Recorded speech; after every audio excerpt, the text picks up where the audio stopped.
ವಂದನೆಗಳು. ಶ್ರೀ ಗುರುಭ್ಯೋ ನಮಃ. ಭಕ್ತ ಮಾನಸ ಹಂಸಾಯ ಸಚ್ಚಿದಾನಂದ ರೂಪಿಣಿ ನಮಃ ಶಂಕರಲಿಂಗಾಯ ನಮಃ ಸದ್ಗುರುಮೂರ್ತಯೇ. ಅಪ್ಪ ಅವರಾದ ಶ್ರೀ ಶಂಕರಲಿಂಗ ಭಗವಾನರ ಪಾದಕಮಲಗಳಿಗೆ ಭಕ್ತಿಪೂರ್ವಕ ನಮಸ್ಕಾರಗಳು. ಹಾಗೂ ಇಲ್ಲಿ ಆಗಮಿಸಿರುವ ತಮಗೆಲ್ಲ ಕೂಡ ಹೃತ್ಪೂರ್ವಕ ನಮಸ್ಕಾರಗಳು. ನವರಾತ್ರಿಯ ಈ ಶುಭ ಸಂದರ್ಭದಲ್ಲಿ ಒಂದು ದೇವಿ ಸ್ತುತಿಯನ್ನು ಸ್ಮರಿಸಿ ಪ್ರಾರ್ಥಿಸೋಣ. ಯಾ ದೇವಿ ಸರ್ವಭೂತೇಷು ವಿಷ್ಣುಮಾಯೇತಿ ಶಬ್ದಿತಾ ನಮಸ್ತಸ್ಸೈ ನಮಸ್ತಸ್ಸೈ ನಮಸ್ತಸ್ಸೈ ನಮೋ ನಮಃ.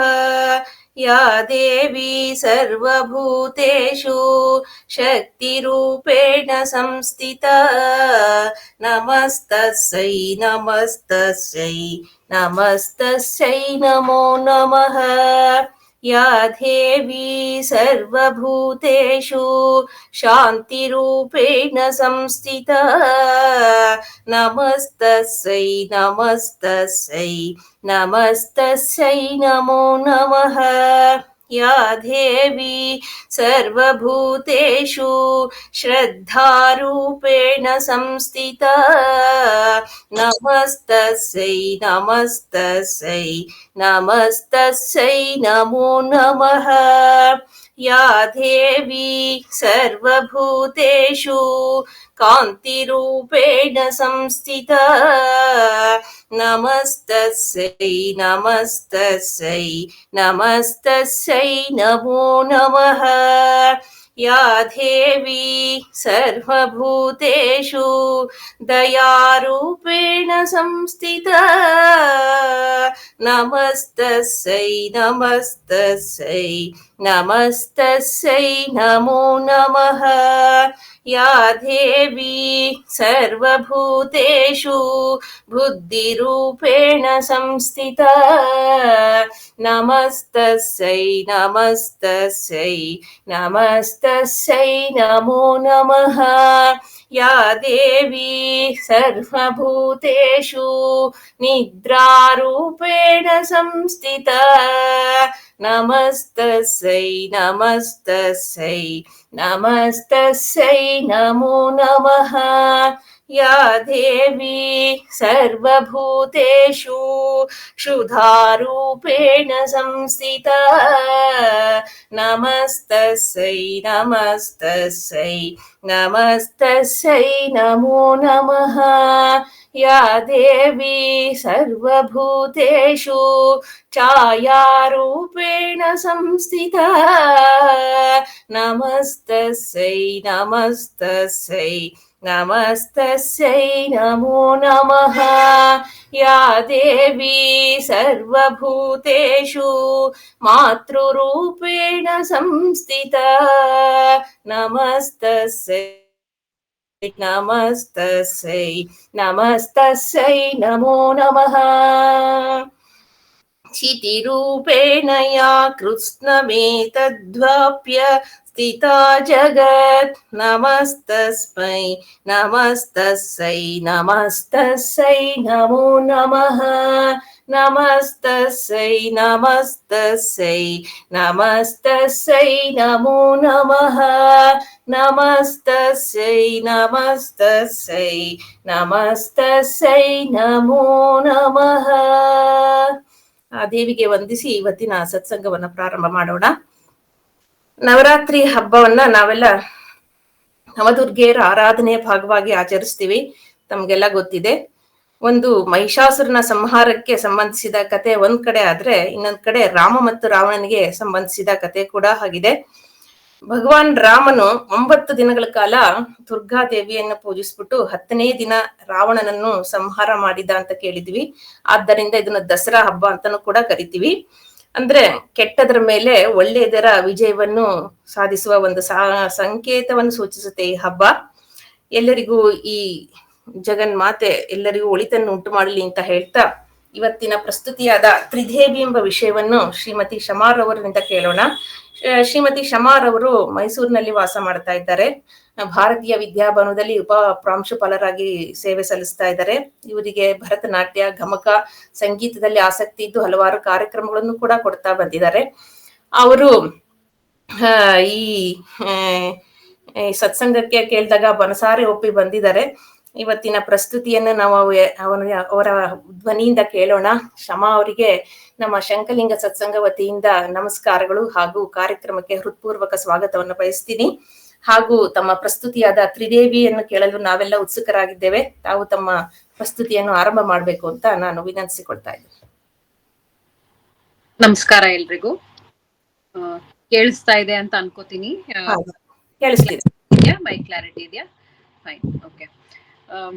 ಶುಕ್ಲಾಂಬರಧರಂ ವಿಷ್ಣು ಶಶಿವರ್ಣಂ ಚತುರ್ಭುಜಂ ಪ್ರಸನ್ನವದನಂ ಧ್ಯಾಯೇತ್ ಸರ್ವ ವಿಘ್ನೋಪಶಾಂತಯೇ. ಎಲ್ಲರಿಗೂ ನವರಾತ್ರಿಯ ದಸರಾ ಹಬ್ಬದ ಹಾರ್ದಿಕ ಶುಭಾಶಯಗಳು. ಒಂದ್ ಒಳ್ಳೆಯ ಸಂದರ್ಭದಲ್ಲಿ ನಾವೆಲ್ಲರೂ ಕಿವಿಗೊಡ್ತಾ ಇದ್ದೀವಿ ಅಂತ ನನಗೆ ಅನ್ಸುತ್ತೆ. ಯಾಕೆಂದ್ರೆ ನವರಾತ್ರಿಯ ಸಂದರ್ಭದಲ್ಲಿ ನಾನು ದೇವಿ ಅನ್ನೋ ತ್ರಿದೇವಿ ಅಂತ ವಿಷಯವನ್ನ ನಾನು ತಗೊಂಡಿದ್ದೀನಿ. ಯಾಕೆಂದ್ರೆ ಇವತ್ತಿನ ಸಮಾಜ ಹೆಣ್ಣು ಮಕ್ಕಳಿಗೆ ಸೇಫ್ ಇಲ್ಲ. ಹೊರಗಡೆ ಹೋಗ್ಬೇಕು ಅಂತಂದ್ರೆ 100 ಸತಿ ಯೋಚಿಸ್ಬೇಕು. ಸೊ ಅಂತಹದ್ರಲ್ಲಿ ಒಂದು ಹೆಣ್ಣನ್ನ ನಾವು 3 ದೇವಿಯ ರೂಪದಲ್ಲಿ, ಅಂದ್ರೆ ಸರಸ್ವತಿ, ಲಕ್ಷ್ಮಿ ಹಾಗೂ ಪಾರ್ವತಿಯ ರೂಪದಲ್ಲಿ ನಾವು ಅವಳನ್ನ ಕಾಣ್ತೇವೆ. ಮತ್ತೆ ನಾವು ಅವಳಿಗೆ ಅಷ್ಟು ರೀತಿಯ ಮನ್ನಣೆಯನ್ನ ನಾವು ಕೊಟ್ಕೊಂಡ್ ಬಂದಿದ್ದೇವೆ, ಎಸ್ಪೆಷಲಿ ನಮ್ಮ ಸನಾತನ ಸಂಸ್ಕೃತಿಯಲ್ಲಿ. ಹಾಗಾಗಿ ನನ್ನ ಇವತ್ತಿನ ವಿಷಯ ನಾನು ತಗೊಂಡಿದ್ದು ತ್ರಿದೇವಿ ಅಂತ. ಸನಾತನಿಗಳಾದ ನಮಗೆ ದೇವ್ರಿಗೇನ್ ಕಮ್ಮಿ ಇಲ್ಲ. ನಮಗೆ ಕೋಟಿ ಕೋಟಿ ದೇವ್ರುಗಳಿದ್ದಾರೆ. ಸೊ ಯಾವ ದೇವ್ರನ್ನ ಪೂಜೆ ಮಾಡ್ಬೇಕು, ಯಾರಿಗೆ ಯಾವ ದೇವ್ರು ಮುಖ್ಯ ಆಗತ್ತೆ ಅಂತ ಯೋಚಿಸಿದಾಗ ಯಾಕೆ ನಾನು ಈ ಮಾತನ್ನ ಹೇಳ್ತಾ ಇದ್ದೀನಿ ಅಂದ್ರೆ, ನಮಗೆ ದೈವತ್ವದ ಕಡೆ ಒಲವು ಬರೋಕೆ ಸ್ವಲ್ಪ ವಯಸ್ಸಾಗ್ಬೇಕು ಅಂತ ನಾನು ಅನ್ಕೋತೀನಿ.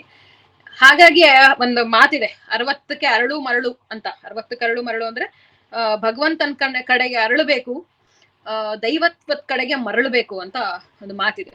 ಆದ್ರೆ ನಮ್ಮ ಸನಾತನ ಧರ್ಮದಲ್ಲಿ ಕೆಲವು ದೇವರುಗಳು ಹೀಗೆ ಇರ್ಬೇಕು, ಹೀಗೆ ಕುತ್ಕೋಬೇಕು, ಈ ರೀತಿನೇ ಬಟ್ಟೆ ಹಾಕೋಬೇಕು, ಅವ್ರನ್ನ ಹೀಗೆ ಪೂಜೆ ಮಾಡ್ಬೇಕು ಅನ್ನೋ ಒಂದು ವಿಧಾನಗಳು ಏನಿದೆ ಅದನ್ನ ಯೋಚನೆ ಮಾಡ್ತಾ ಬಂದಾಗ ನಮಗ್ ನಿಜವಾಗ್ಲೂ ಆಶ್ಚರ್ಯ ಆಗತ್ತೆ.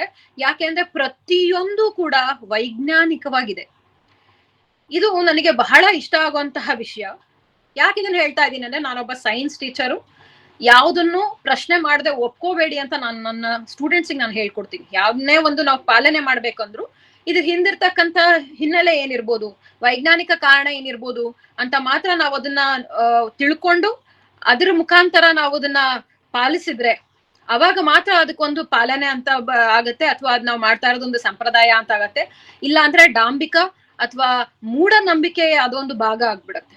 ಆದ್ರೆ ನಾವು ಕೆಲವು ವಿಷಯಗಳನ್ನ ನಾವು ಡೀಪ್ ಆಗಿ ನೋಡ್ತಾ ಹೋದಾಗ ಇಷ್ಟೊಂದನ್ನ ಯೋಚಿಸ್ಬಿಟ್ಟು ಈ ದೇವ್ರು ಹೀಗಿದೆ, ಈ ರೀತಿ ಮಾಡಿದಾರ ಅಂತ ಅಂದಾಗ ನಿಜವಾಗ್ಲೂ ಆಶ್ಚರ್ಯ ಆಗತ್ತೆ. ಸೊ ಈ 3 ದೇವರಲ್ಲಿ ನಾನಿವತ್ತು ಕೋಟಿ ಕೋಟಿ ದೇವರಲ್ಲಿ ನಾನು ಕೇವಲ 3 ದೇವರನ್ನ ಮಾತ್ರ ತಗೋತಾ ಇದ್ದೀನಿ. ಅದರಲ್ಲಿ ಮೊದಲನೇದಾಗಿ ಸರಸ್ವತಿ. ನೀವು ಎಲ್ಲರೂ ಮನೆಯಲ್ಲೇ ಇದೀರಾ ಅಂತ ಅನ್ಕೋತೀನಿ. ಸರಸ್ವತಿ ಫೋಟೋ ನಿಮ್ ಮನೇಲಿ ಇರ್ಬೋದು. ಸರಸ್ವತಿ, ಲಕ್ಷ್ಮಿ, ಪಾರ್ವತಿ ಫೋಟೋ ನಿಮ್ ಮನೇಲಿ ಕಣ್ಣೆದುರಿಗೆ ಯಾವಾಗ್ಲೂ ಇದ್ದೇ ಇರುತ್ತೆ. ನೀವು ಸರಸ್ವತಿಯ ಫೋಟೋವನ್ನ ನೀವು ಒಂದ್ಸತಿ ಸುಮ್ನೆ ಗಮನಿಸಿ, ಹೇಗಿದ್ದಾಳೆ ಸರಸ್ವತಿ ಅಂತ. ಯಾಕಂದ್ರೆ ನಾನೊಬ್ಬ ಟೀಚರು, ನನ್ನ ಮಕ್ಳಿಗೆ ಯಾವಾಗ ಸರಸ್ವತಿ ಬಗ್ಗೆನೇ ಹೇಳ್ಬೇಕು. ನಾನು ಅದ್ರ ಬಗ್ಗೆ ಡೀಪ್ ಆಗಿ ಓದ್ತಾ ಹೋದಾಗೆ, ತಿಳ್ಕೊತಾ ಹೋದಾಗೆ ಗೊತ್ತಾಯ್ತು, ಸರಸ್ವತಿ ಕೇವಲ ದೇವರಲ್ಲ, ಒಬ್ಬ ಸ್ಟೂಡೆಂಟ್ ಹೇಗಿರ್ಬೇಕು ಅನ್ನೋದಕ್ಕೆ ನಮ್ಮ ಸನಾತನ ಸಂಸ್ಕೃತಿಯಲ್ಲಿ ಕೊಟ್ಟಿರ್ತಕ್ಕಂತಹ ಒಂದು ಬೆಸ್ಟ್ ಎಕ್ಸಾಂಪಲ್. ಹೀಗಿರ್ಬೇಕು, ಒಬ್ಬ ಸ್ಟೂಡೆಂಟ್ ಹೀಗಿರ್ಬೇಕು ಅಂತ ಹೇಳೋದಕ್ಕೆ ಒಂದು ಬೆಸ್ಟ್ ಎಕ್ಸಾಂಪಲ್ ಅಂತ ಅನ್ಸುತ್ತೆ. ನಿಮ್ಮ ಎದುರಿಗೆ ನಿಮ್ಮ ಮನೆಯಲ್ಲಿ ಸರಸ್ವತಿ ಫೋಟೋ ಇದ್ರೆ, ಅಥವಾ ನಿಮ್ಗೆ ಸರಸ್ವತಿ ಫೋಟೋವನ್ನ ಅಥವಾ ವಿಗ್ರಹವನ್ನ ನೀವು ನೋಡಿದ್ದು ನೆನಪಿದ್ರೆ, ನೀವು ಅದನ್ನ ಜಸ್ಟ್ ರೀಕಾಲ್ ಮಾಡ್ಕೊಳ್ಳಿ. ಸರಸ್ವತಿ ಹೇಗಿದ್ದಾಳಪ್ಪ ಅಂತಂದ್ರೆ, ಸರಸ್ವತಿ ಬಂಡೆ ಮೇಲೆ ಕೂತಿರ್ತಾಳಂತೆ. ನೋಡಿ, ಸರಸ್ವತಿ ಯಾವತ್ತು ಕೂತಿರ್ಬೇಕು. ಯೂಶಲಿ ನೀವೆಲ್ಲರೂ ಕಮಲದ ಮೇಲೆ ಕೂತಿರೋದನ್ನ ನೋಡಿರ್ತೀರಾ. ಮೂಲ ರೂಪ ಏನಿರಂದ್ರೆ ಸರಸ್ವತಿ ಬಂಡೆ ಮೇಲೆ ಕೂತಿರ್ತಾಳೆ. ಬಂಡೆ ಮೇಲೆ ಕೂತಿರ್ತಾಳೆ. ಆಮೇಲೆ ಸರಸ್ವತಿಯ ವಸ್ತ್ರವನ್ನ ನೀವು ನೋಡ್ಬೇಕು. ಸರಸ್ವತಿಯನ್ನ ಹೇಗೆ ಕರೀತಾರೆ ಅಂದ್ರೆ ಶ್ವೇತ ಅಂತ ಕರೀತಾರೆ. ಶ್ವೇತ ಪದ್ಮಾಸನ, ಸುಮ್ನೆ ಕೂತಿಲ್ಲ ಅವಳು, ಬಿಳಿ ಸೀರೆಯನ್ನ ಉಟ್ಕೊಂಡು ಪದ್ಮಾಸನ ಹಾಕೊಂಡ್ ಕೂತಿದ್ದಾಳಂತ. ಯಾಕೆ ಅಷ್ಟೆಲ್ಲಾ ಸೀರೆಗಳಿತ್ತು, ಬಿಳಿ ಸೀರೆನೇ ಯಾಕೆ ಸರಸ್ವತಿ ಉಟ್ಕೋಬೇಕು? ನೀವ್ ಎಷ್ಟೋ ಸರಸ್ವತಿ ವಿಗ್ರಹಗಳನ್ನ ನೋಡಿ, ಅಥವಾ ಎಸ್ಪೆಷಲಿ ಫೋಟೋಗಳನ್ನ ನೋಡಿ, ನೀವು ಬಿಳಿ ಸೀರೆಯಲ್ಲಿರೋದೇ ನಿಮಗೆ ಕಾಣುತ್ತೆ. ಸೊ ನೀವು ಇದ್ರ ಬಗ್ಗೆ ಯೋಚನೆ ಮಾಡ್ತಾ ಹೋದಾಗೆ ಯಾಕೆ ಬ್ರಹ್ಮನ ರಾಣಿಗೆ ಒಂದು ಸಿಂಹಾಸನ ಗತಿ ಇಲ್ವಾ, ಯಾಕೆ ಹಿಂಗೆ ಬಂಡೆ ಮೇಲೆ ಕೂರ್ಸಿದ್ದಾರೆ ಅಂತ ಯೋಚನೆ ಮಾಡಿದಾಗ ನಮ್ಮ ಸನಾತನ ಸಂಸ್ಕೃತಿ ಅದಕ್ಕೆ ಉತ್ತರ ಕೊಡುತ್ತೆ. ವಿದ್ಯೆ ಕಲ್ತ್ ವಿದ್ಯೆ ಫರ್ಮ್ ಅಂತೆ. ಅಂದ್ರೆ ಒಂದ್ಸತಿ ನೀನ್ ಮನ್ಸಿಟ್ಟು ಕಲ್ತ್ರೆ ನೀನ್ ಅದ್ ಯಾವ ಕಾರಣಕ್ಕೂ ನಾವು ಮರೆಯಲ್ಲ, ಬಂಡೆ ತರ ಫಿಕ್ಸ್ ಆಗಿ ಕುತ್ಕೊಂಡ್ಬಿಡ್ಬೇಕು. ಹಾಗಾಗಿ ಯಾವ್ದನ್ನ ನೀನು ಮನಸ್ಸಿಟ್ಟು ಕಲಿತ್ಯಾ ಅದು ನಿನಗೆ ಬಂಡೆ ತರ ತಲೆ ಮೇಲೆ ಫಿಕ್ಸ್ ಆಗಿ ಕೂರ್ಲಿ ಅನ್ನೋ ಉದ್ದೇಶಕ್ಕೆ ಸರಸ್ವತಿ ಕೂತಿರ್ತಾಳಂತೆ. ಎಷ್ಟು ಆಶ್ಚರ್ಯ ಅನ್ಸುತ್ತೆ ನೋಡಿ. ನಿಜವಾಗ್ಲೂ ಇದು ನನಗೆ ಫಸ್ಟ್ ಟೈಮ್ ನನಗೆ ಇದನ್ನ ಕೇಳಿದಾಗ ನಂಗೆ ನಿಜ ಒಂದ್ ರೀತಿ ಶಾಕ್ ಅನ್ನಿಸ್ತು. ಹಾಗಾಗಿ ಸರಸ್ವತಿ ಯಾವಾಗ್ಲೂ ಕೂತಿರ್ತಾಳೆ. ಅಂದ್ರೆ ನೀನು ಒಂದು ವಿಷಯನ ನೀನ್ ಮನ್ಸಿಟ್ಟು ಕಲಿ, ಅದು ನಿನ್ ತಲೆಯಿಂದ ಹೊರ ಹೊಟ್ಟೋಗೋದೇ ಇಲ್ಲ, ನಿನ್ ಮನ್ಸಲ್ಲಿ ಕೂತು ಬಿಡುತ್ತೆ. ನಾನೊಂದು 3 ವರ್ಷದ ಹಿಂದೆ ಸೈಕಲ್ ಓಡ್ಸಕ್ ಕಲ್ತೆ, ಈಗ ನನಗೆ ಸೈಕಲ್ ಓಡ್ಸಕ್ ಬರಲ್ಲ, ಬಿಟ್ಟು ಬಿಟ್ಟಿದೀನಿ ಅಂತ ಅನ್ನಲ್ಲ. ನಮಗ್ ಗೊತ್ತಿರುತ್ತೆ ಸೈಕಲ್ ಓಡ್ಸೋದು. ನೀವ್ 3 ವರ್ಷ ಬಿಟ್ರು ಕೂಡ ನಮ್ ಮನ್ಸಿನಲ್ಲಿ ಅದು ಫರ್ಮ್ ಆಗಿ ಕೂತ್ ಬಿಟ್ಟಿರತ್ತೆ. ಅಯ್ಯೋ ಯಾವಾಗೋ ಒಂದ್ಸತಿ ಮೊದ್ಲು ಸ್ಟಾರ್ಟಿಂಗ್ ಅಲ್ಲಿ ಒಗ್ಗರಣೆ ಹಾಕದ್ ಕಲ್ತಿದ್ರು ರೀ, ಈಗ ನನಗೆ ಒಗ್ಗರಣೆ ಹಾಕದ್ ಮರ್ತೋಗಿದೆ ಅಂತ ನಾವ್ ಹೇಳಲ್ಲ. ಯಾಕೆಂದ್ರೆ ನಾವ್ ಅದ್ ಹಾಕಿ ಅಭ್ಯಾಸ ಮಾಡಿ ನಮ್ ತಲೆಯಲ್ಲಿ ಅಷ್ಟು ಕೂತ್ ಬಿಟ್ಟಿದೆ. ಯಾವಾಗೋ LKG ಇದ್ದಾಗ ನಾವು ಈ ಅನ್ನೋದನ್ನ ತಿದ್ದು ಬರ್ದಿದ್ದು, ಈಗ ಅವೆಲ್ಲ ಅಕ್ಷರಗಳು ಹೆಂಗಿದಾವು ಅಂತ ನಮಗೆ ಅಷ್ಟು ಗೊತ್ತಿಲ್ಲ ಅಂತ ನಾವ್ ಹೇಳೋದಿಲ್ಲ. ಯಾಕೆಂದ್ರೆ ಒಂದು ಸತಿ ನಾವು ಮನಸ್ಸಿಟ್ಟು ಅದನ್ನ ನಾವು ಕಲ್ತು ನಮ್ಮ ತಲೆಯಲ್ಲಿ ಕೂತಿದೆ, ಬಂಡೆ ರೀತಿಯಲ್ಲಿ ಕೂತಿದೆ ಅನ್ನೋದಕ್ಕೆ ಸರಸ್ವತಿ ಬಂಡೆ ಮೇಲೆ ಕೂತಿರ್ತಾಳಂತೆ. ಇನ್ನ ನಾ ಹೇಳಿದ ಹಾಗೆ ಸರಸ್ವತಿಯ ವಸ್ತ್ರವನ್ನ ನೋಡಿ ಯಾ ಶುಭ್ರ ವಸ್ತ್ರಾಂಬಿತ ಅಂತ ಹೇಳ್ತಾರೆ. ಅಂದ್ರೆ ಶುಭ್ರವಾದ ವಸ್ತ್ರವನ್ನ ಹಾಕೊಂಡಿರ್ತಾಳಂತೆ. ಮತ್ತೆ ಬಿಳಿ ಬಟ್ಟೆಯನ್ನ ಶುಭ್ರ ಅಂದ್ರೆ ಕ್ಲೀನ್, ನೀಟ್ ಅಂಡ್ ಕ್ಲೀನ್ ಆಗಿ ಕೂತಿರ್ತಾಳಂತೆ. ಇದು ಆಶ್ಚರ್ಯ. ಯಾಕೆ ಬಿಳಿ ಸೀರೆಯನ್ನ ಉಟ್ಕೋಬೇಕು? ಹೆಣ್ಮಕ್ಳು ಅಂತಂದ್ರೆ ಬೇಕಾದಷ್ಟು ಸೀರೆಗಳಿದಾವೆ, ಈ ಸೀರೆನ ಯಾಕೆ ಉಟ್ಕೋಬೇಕು ಅಂತ ನಾವು ಯೋಚಿಸ್ತಾ ಹೋದಾಗ ನಮಗೆ ಆಶ್ಚರ್ಯ ಆಗೋದೇ. ಬಿಳಿ ಅಂತಂದ್ರೆ ಬೆಳಕು, ಅಂದ್ರೆ ಜ್ಞಾನದ ಸಂಕೇತ. White is a symbol of knowledge ಅಂತ ನಾವು ಕರಿತೀವಿ. ಒಂದು ಹೇಗೆ ಅಸತೋಮ ಸದ್ಗಮಯ, ತಮಸೋಮ ಜ್ಯೋತಿರ್ಗಮಯ ಅಂತ ಕರೀತಾರೆ. ಅಂದ್ರೆ ಬೆಳಕು ಅನ್ನೋದು ನಮ್ಮನ್ನ ಜ್ಞಾನದ ಕಡೆ ಕರ್ಕೊಂಡು ಹೋಗುತ್ತೆ. ಸರಸ್ವತಿ ಬಗ್ಗೆ ಕುವೆಂಪು ಅವರು ಒಂದು ಮಾತನ್ನ ಹೇಳ್ತಾರೆ, ಅಸತ್ಯದಿಂದ ಸತ್ಯದೆಡೆಗೆ, ತಮಸಿನಿಂದ ಜ್ಯೋತಿಯೆಡೆಗೆ, ಮೃತ್ಯುವಿಂದ ಅಮೃತದೆಡೆಗೆ ಕರೆದೊಯ್ಯುವ ತಾರಿಣಿ, ಅವಿದ್ಯಾಪಹಾರಿಣಿ ಅಂತ ಕರೀತಾರೆ. ಬೆಳಕು ಹೇಗೆ ಬೆಳ್ಳಗಿರುತ್ತೋ ಹಾಗೆ ಬೆಳಕನ್ನ, ಜ್ಞಾನವನ್ನ ಅವಳು ಸೀರೆ ಆಗಿ ಉಟ್ಕೊಂಡಿದ್ದಾಳಂತೆ. ಹಾಗಾಗಿ ಅವಳು ಬಿಳಿ ಸೀರೆಯನ್ನ ಉಟ್ಕೊಂಡಿದ್ದಾಳೆ ನೋಡಿ. ನಾವು ಜಸ್ಟ್ ಸರಸ್ವತಿ ಕೈ ಮುಗಿದ್ ಬರ್ತೀವಿ, ಇವನ್ನೆಲ್ಲ ನಾವು ಗಮನಿಸೇ ಇರೋದಿಲ್ಲ. ಹಾಗಾಗಿ ಒಬ್ಬ ಸ್ಟೂಡೆಂಟ್ ಆದವನು ಹೇಗಿರ್ಬೇಕು ಅಂತಂದ್ರೆ, ಅವನು ಜ್ಞಾನವನ್ನ ಪಡಿಬೇಕು ಅಂದ್ರೆ, ಅಥವಾ ಒಬ್ಬ ಡಿಸಿಪ್ಲಿನ್ಡ್ ಆಗಿರ್ಬೇಕಂತೆ, ನೀಟ್ ಆಗಿರ್ಬೇಕಂತೆ, ಅವನು ಒಳ್ಳೆ ಯೂನಿಫಾರ್ಮ್ ಕ್ಲೀನ್ ಆಗಿರ್ಬೇಕಂತೆ. ಸೊ ನಾವ್ ಏನೋ ಒಂದನ್ನ ಮಾಡ್ಬೇಕಾರೆ, ನಾವ್ ನೋಡಿ ಯಾವ್ದೋ ಒಂದು ಅನುಷ್ಠಾಪನೆಯನ್ನ ಮಾಡ್ಬೇಕಾರೆ ಅಥವಾ ಯಾವ್ದೋ ಒಂದು ವ್ರತ ಕಥೆಗಳನ್ನ ಮಾಡ್ಬೇಕಾರೆ ಸುಮ್ನೆ ಎದ್ದ ತಕ್ಷಣ ಡೈರೆಕ್ಟ್ ಆಗಿ ಹೋಗಿ ದೇವ್ರ ಮನೇಲಿ ನಾವು ಕುತ್ಕೊಳ್ಳೋದಿಲ್ಲ. ಫಸ್ಟ್ ನಾವು ಒಂದು ಮಡಿ ಅಂತ ಮಾಡ್ತೇವೆ. ಮಡಿ ಅಂದ್ರೆ ಏನು? Clean. You have to keep yourself clean, mentally physically ನಾವು ಕ್ಲೀನ್ ಆಗಿರ್ಬೇಕು. ಹಾಗಾಗಿ ಸರಸ್ವತಿ ಶುಭ್ರವಾದ ಬಟ್ಟೆಯನ್ನು ಹಾಕೊಂಡು ಪದ್ಮಾಸನದಲ್ಲಿ ಬಂಡೆ ಮೇಲೆ ಕೂತಿರ್ತಾಳಂತೆ. ಇನ್ನ ಅವಳ ಕೈಯಲ್ಲಿರ್ತಕ್ಕಂಥದ್ದನ್ನ ನಾವು ಗಮನಿಸೋಣ. ಸರಸ್ವತಿಗೆ 4 ಕೈಗಳು. 2 ಕೈಯಲ್ಲಿ ಅವಳು ವೀಣೆಯನ್ನ ಇಟ್ಕೊಂಡು ಕೂತಿದ್ದಾಳೆ. ನೀವ್ ಎಲ್ಲೇ ನೋಡಿದ್ರು ಸರಸ್ವತಿ ವೀಣೆ ಇಟ್ಕೊಂಡಿರೋದೇ ನಿಮಗೆ ಕಾಣಿಸೋದು. ನನಗೆ ಆಶ್ಚರ್ಯ, ಸರಸ್ವತಿ ಅಷ್ಟು ದೊಡ್ಡ ವೀಣೆನ ಯಾಕಪ್ಪ ಇಟ್ಕೋಬೇಕು? ನಮ್ ಕೃಷ್ಣನ್ ತರ ಒಂದ್ ಕೊಳಲ್ ಇಟ್ಕೋಬಾರ್ದೆ? ಎಷ್ಟು ಸಣ್ಣಕ್ಕೆ ಅಲ್ವಾ, ಈಸಿ ಟು ಕ್ಯಾರಿ ಅಂತಾರಲ್ಲ ಹಾಗೆ ಒಂದ್ ಸಣ್ಣ ಕೊಳಲ್ ಇಟ್ಕೋಬಹುದು. ಇಲ್ಲ ತಬ್ಲವೋ ಮೃದಂಗನೋ ಬೇಕಾದಷ್ಟು ನಮಗೆ ಇನ್ಸ್ಟ್ರೂಮೆಂಟ್ ಇದ್ರು ಆಕೆ ವೀಣೆನೇ ಯಾಕೆ ಇಟ್ಕೊಂಡು ಕುತ್ಕೋಬೇಕು ಅನ್ನೋ ಪ್ರಶ್ನೆ ಬಂದಾಗ, ಸುಮ್ನೆ ಇರ್ಲಿ ಬಿಡ್ರಿ ಸರಸ್ವತಿ ಕೈಯಲ್ಲಿ ಒಂದ್ ವೀಣೆ ಕೊಡೋಣ ಅಂತ ಕೆತ್ತಿಲ್ಲ. ವೀಣೆಯನ್ನ ನೀವು ಗಮನಿಸಿ, ಯಾರು ವೀಣಾ ಆರ್ಟಿಸ್ಟ್ ಈ ಗ್ರೂಪ್ ಅಲ್ಲಿ ಇರ್ಬೋದು. ವೀಣೆಗೆ 2 ಬುರುಡೆ ಇರುತ್ತೆ. ಒಂದು ಸಣ್ಣ ಬುರುಡೆ ಇರುತ್ತೆ, ಇನ್ನೊಂದು ದೊಡ್ಡದಿರುತ್ತೆ. ಆ ಸಣ್ಣ ಬುರುಡೆ ಮನುಷ್ಯನ ಹಿಪ್ ಪೋರ್ಷನ್ ಅನ್ನ ತೋರ್ಸುತ್ತೆ. ಆ ದೊಡ್ಡ ಬುರುಡೆ ಏನಿದೆ ಅದು ಮನುಷ್ಯನ ತಲೆಯ ಭಾಗ ಏನಿದೆ ಆ ಪೋರ್ಷನ್ ಅನ್ನ ತೋರ್ಸುತ್ತೆ. ನೀವು ಅದನ್ನ ಗಮನಿಸ್ಬೇಕು, ಅವಳು ಹೇಗೆ ಕೈಯನ್ನ ಹಿಡ್ಕೊಂಡು ಕೂತಿರ್ತಾಳೆ ಆ ವೀಣೆ ಮೇಲೆ ಅಂತ. 2 ಕೈಯಲ್ಲಿ ಒಂದು ಕೈಯನ್ನ ಅಂದ್ರೆ ಅವಳ ಎಡಗೈಯನ್ನ ಆ ತಲೆ ಭಾಗ ಅಂತ ನಾನೇನ್ ಹೇಳಿದೆ ಅಲ್ಲಿ ಇಟ್ಕೊಂಡು ಕೂತಿರ್ತಾಳೆ. ಇನ್ನೊಂದು ಕೈಯನ್ನ ಆ ವೀಣೆಯ ತಂತಿ ಭಾಗ ಏನಿದೆಯಲ್ವಾ, ಆ ಗಟ್ಸ್ ಏನಿರುತ್ತಲ್ವಾ ಅಲ್ಲಿ ನುಡಿಸ್ತಾ ಇರ್ತಾಳೆ. ವೀಣೆ ನುಡ್ಸೋದೇ ಹಾಗಲ್ವಾ, ಹಾಗೆ ನುಡಿಸ್ತಾ ಇರ್ತಾಳಂತೆ. ನೀವು ಒಂದು ಗಮನಿಸ್ಬೇಕು, ಇಲ್ಲಿ ವೀಣೆ ಏನನ್ನ ನಮಗೆ ಹೇಳುತ್ತೆ ಅಂತಂದ್ರೆ, Veena is a symbol of man, ಮನುಷ್ಯನ. ಬೇಂದ್ರೆ ಅವರು ಹೇಳ್ತಾರೆ, ದೇಹ ಒಂದು ದೇಹ ವೀಣೆ, ನರನರವು ತಂತಿ ತಾನೆ ಅಂತ ಹೇಳ್ತಾರ ಅವ್ರು. ಅಂದ್ರೆ ನಮ್ಮ ದೇಹ ಹೇಗಿದೆ ಅಂದ್ರೆ ವೀಣೆ ಇದ್ದ ಹಾಗೆ ಇದೆಯಂತ. ಹಾಗಾಗಿ ವೀಣೆ ಅನ್ನೋದು ಕೇವಲ ಒಂದು ಇನ್ಸ್ಟ್ರೂಮೆಂಟ್ ಅಲ್ಲ, ಅಲ್ಲಿ ಒಬ್ಬ ಮನುಷ್ಯನನ್ನ ಸಿಂಬಲೈಸ್ ಮಾಡುವಂಥದ್ದು. ನೀವು ವೀಣೆಯನ್ನ ಗಮನಿಸಿ, ವೀಣೆಯ ಮಧ್ಯದಲ್ಲಿ 24 ಸೆಕ್ಟರ್ಸ್ ಗಳಿರುತ್ತೆ, 24 ಗಟ್ಸ್ ಗಳಿರುತ್ತೆ ಮಧ್ಯದಲ್ಲಿ. ನಮ್ಮ ಸ್ಪೈನಲ್ ಕಾರ್ಡ್ ಏನಿದೆ ಅಂದ್ರೆ ನಮ್ಮ ನರ ಏನಿದೆ ಅಲ್ವಾ, ನಮ್ಮ ಬೆನ್ನು ಮೂಳೆಯಲ್ಲಿ 24 ಸೆಗ್ಮೆಂಟ್ಸ್ ಗಳಿರುತ್ತೆ. ಎಷ್ಟು ಆಶ್ಚರ್ಯ ನೋಡಿ. ಸೊ ನಮ್ಮ ಬೆನ್ನು ಮೂಳೆಯಲ್ಲಿ 24 ಸೆಗ್ಮೆಂಟ್ ಇದೆ. ಸೊ ಒಂದು ಕೈಯನ್ನ ಅವಳು ಬೆನ್ನು ಮೂಳೆ ಮೇಲೆ, ಇನ್ನೊಂದು ಕೈಯನ್ನ ನಮ್ಮ ಬ್ರೈನ್ ಇರೋ ಪಾರ್ಟ್ ಮೇಲೆ ಹಿಡ್ಕೊಂಡು ಕೂತಿರ್ತಾಳಂತೆ. ನಿಜ ನಮಗೆ ರೋಮಾಂಚನ ಅನ್ನಿಸ್ಬೇಕು ಇದನ್ನ ನಾವು ಕೇಳಿದಾಗ. ಯಾಕೆಂದ್ರೆ ಮನುಷ್ಯನ ದೇಹವನ್ನ ಕಂಟ್ರೋಲ್ ಮಾಡೋದು ಬ್ರೈನ್ ಅಂಡ್ ಸ್ಪೈನಲ್ ಕಾರ್ಡ್ ಅನ್ನೋದು ನಮಗೆ ಗೊತ್ತಿದೆ. ಯಾವ ವ್ಯಕ್ತಿ ಜ್ಞಾನಿ ಆಗಿರ್ತಾನೋ, ಸರಿಯಾಗಿ ಮಾತಾಡೋದ್ ಕಲ್ತಿರ್ತಾನೋ, ಒಬ್ರ ಜೊತೆ ವ್ಯವಹರಿಸೋದು ಅವನಿಗೆ ಚೆನ್ನಾಗಿ ಗೊತ್ತಿರ್ಬೇಕು ಅಂತಂದ್ರೆ ನಮಗೆ ಬ್ರೈನ್ ಮತ್ತೆ ಸ್ಪೈನಲ್ ಕಾರ್ಡ್ ಮೇಲೆ ಕಂಟ್ರೋಲ್ ಇರ್ಬೇಕು. ಹಾಗಾಗಿನೇ ನೀವು ನೋಡಿ, ಯಾವುದೇ ವಿದ್ವಾಂಸರಾಗ್ಲಿ ಅಥವಾ ಉತ್ತಮ ವಾಗ್ಮಿಗಳಾಗ್ಲಿ ಯಾವತ್ತು ಏನೋ ಒಂದು ಬೇಕಾಬಿಟ್ಟಿ ಮಾತಾಡಲ್ಲ, ಎಂತೆಂಥದೋ ಒಂದು ಹುಚ್ಚುಚ್ಚನಂಗ್ ಮಾತಾಡಲ್ಲ. ಬಿಕಾಸ್ ಅವರಿಗೆ ಅವರ ಬ್ರೈನ್ ಮತ್ತೆ ಸ್ಪೈನಲ್ ಕಾರ್ಡ್ ಮೇಲೆ ಕಂಪ್ಲೀಟ್ ಕಂಟ್ರೋಲ್ ಇರುತ್ತೆ. ಸುಮ್ನೆ ಯದ್ವಾ ತದ್ವಾ ಏನೇನೋ ಮಾತಾಡಕ್ಕಾಗಲ್ಲ. ಸೊ ಹೇಗ್ ಮಾತಾಡ್ಬೇಕು, ಎಲ್ಲಿ ಹೇಗೆ ವ್ಯವಹರಿಸ್ಬೇಕು, ಯಾರ ಜೊತೆ ಯಾವ ರೀತಿಯಲ್ಲಿ ನಾವು ವ್ಯವಹಾರವನ್ನ ಮಾಡ್ಬೇಕು, ಹೇಗ್ ನಡ್ಕೋಬೇಕು, ನಮ್ಮ ಬಿಹೇವಿಯರ್ ಹೇಗಿರ್ಬೇಕು ಅನ್ನೋದನ್ನ ಕಂಟ್ರೋಲ್ ಮಾಡೋದು ನಮ್ಮ ಬ್ರೈನ್ ಮತ್ತೆ ಸ್ಪೈನಲ್ ಕಾರ್ಡ್. ಹಾಗಾಗಿ ಆಕೆ ವೀಣೆಯನ್ನ ಅಂದ್ರೆ ಮನುಷ್ಯನ ಒಂದು ರೂಪ ಅಂತ ಅನ್ನೋಂತಹ ಆ ಇನ್ಸ್ಟ್ರೂಮೆಂಟು ಒಂದು ತಲೆ ಮೇಲೆ, ಇನ್ನೊಂದು ಸ್ಪೈನಲ್ ಕಾರ್ಡ್ ಮೇಲೆ ಅವಳು ಕೈ ಇಟ್ಕೊಂಡು ಕೂತಿರ್ತಾಳಂತೆ. ಹಾಗಾಗಿ ಸರಸ್ವತಿ ಕೈಯಲ್ಲಿ ವೀಣೆ ಇರ್ತದೆ ಅನ್ನೋದು ನಾವು ಗಮನಿಸ್ಬೇಕಾಗಿರುವಂತಹ ವಿಷಯ. ಇನ್ನ 2 ಕೈಯನ್ನ ನಾವು ಗಮನಿಸೋಣ. ಒಂದು ಕೈಯಲ್ಲಿ, ಮೇಲ್ಗಡೆ ಕೈಯಲ್ಲಿ, ಬಲಭಾಗದ ಮೇಲ್ಗಡೆ ಕೈಯಲ್ಲಿ ಅವಳ ಜಪಮಣಿಯನ್ನ ಇಟ್ಕೊಂಡಿರ್ತಾಳೆ, ಇನ್ನೊಂದು ಕೈಯಲ್ಲಿ ಪುಸ್ತಕವನ್ನ ಇಟ್ಕೊಂಡಿರ್ತಾಳೆ. ಸರಸ್ವತಿ ಯಾಕ್ರಿ ಜಪಮಣಿ ಇಟ್ಕೋಬೇಕು, ಅವಳೇನ್ ಸನ್ಯಾಸಿನಾ ಅಂತ ಹೇಳಿದ್ರೆ ಅಲ್ಲ. ಜಪಮಣಿ ಅನ್ನೋದು it's a symbol of repetition is memory ಅಂತ ಹೇಳ್ತಾರೆ. ಅಂದ್ರೆ ಯಾವುದೇ ಕೆಲಸನ ನೀನು ಪದೇ ಪದೇ ಮಾಡಿದ್ರೆ, ಮತ್ತೆ ಮಾಡಿದ್ರೆ, 10 ಸಲ 20 ಸಲ 100 ಸಲ 108 ಸಲ ನೀನ್ ಪದೇ ಮಾಡಿದ್ರೆ ನಿನ್ನ ತಲೆಯಲ್ಲಿ ಮರೀದಂಗೆ ಅದು ತಲೆಯಲ್ಲಿ ಕುತ್ಕೊಳ್ಳುತ್ತೆ. ಅದನ್ನ ನಾವು ಅನುಷ್ಠಾನ ಅಂತ ಕರಿತೇವೆ. ವಿದ್ಯಾರ್ಥಿಗಳ ಭಾಷೆಯಲ್ಲಿ ನಾವು ಪ್ರಾಕ್ಟೀಸ್ ಅಂತ ಹೇಳ್ಬೋದು ಅಥವಾ ಎಕ್ಸರ್ಸೈಸ್ ಅಂತ ಹೇಳ್ಬೋದು.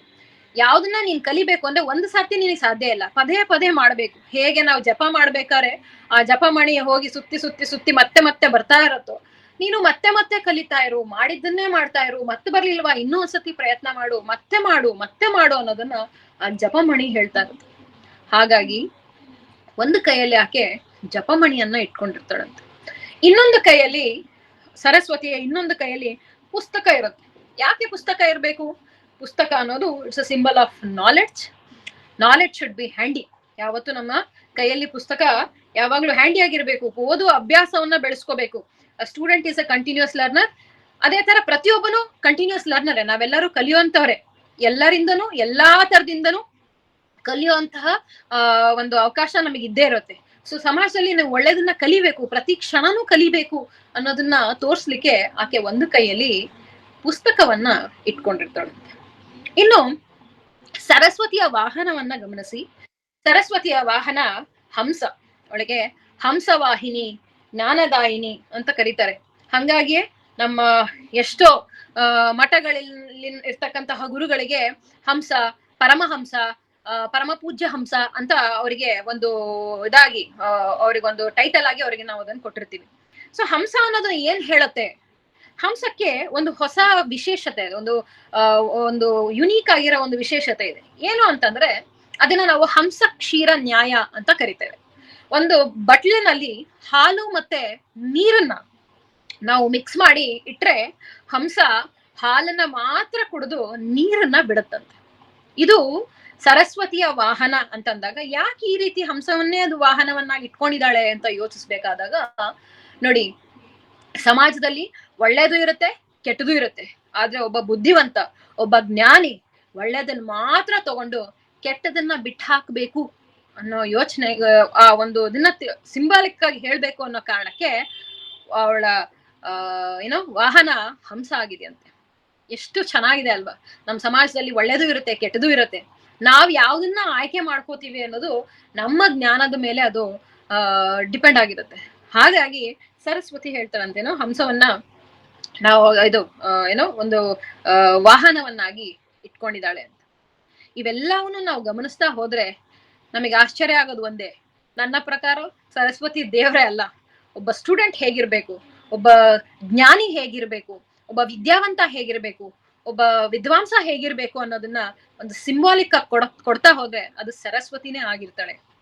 ಈಗ ಹೇಳಿ, ನಮ್ಮ ಸನಾತನ ಧರ್ಮದಲ್ಲಿ ಯಾವ್ದೋ ಒಂದ್ ದೇವ್ರು ಒಂದ್ 4 ಕೈ ಮಾಡ್ಬಿಡೋಣ, ಯಾವ್ದೋ ಒಂದ್ ಇನ್ಸ್ಟ್ರೂಮೆಂಟ್ ಕೊಟ್ಟು ಕೂರ್ಸ್ಬಿಡೋಣ, ಯಾವ್ದೋ ಒಂದ್ ಬಟ್ಟೆ ಉಡ್ಸ್ಬಿಟ್ರಾಯ್ತು ಅಂತ ಮಾಡಿಲ್ಲ. ಪ್ರತಿಯೊಂದಕ್ಕೂ ಒಂದು ರೀತಿ ಇದೆ, ಒಂದು ನೀತಿ ಇದೆ, ಒಂದು ವೈಜ್ಞಾನಿಕ ಕಾರಣ ಇದೆ. ಅದನ್ನ ನಮಗ್ ಗೊತ್ತಿಲ್ಲದೆ ಇರ್ಬೋದು, ಆದ್ರೆ ಅದಕ್ಕೆ ಖಂಡಿತ ಒಂದು ಕಾರಣ ಇದ್ದೇ ಇರುತ್ತೆ. ಸೊ ಇವೆಲ್ಲವನ್ನು ನಾವು ಯೋಚನೆ ಮಾಡ್ತಾ ಹೋದಾಗ ನಮಗೆ ಆಶ್ಚರ್ಯ ಆಗತ್ತೆ. ಈ ನವರಾತ್ರಿಯ ಸಂದರ್ಭದಲ್ಲಿ ಶಾರದಾ ಪೂಜೆ ಬೇರೆ ಬರುತ್ತೆ.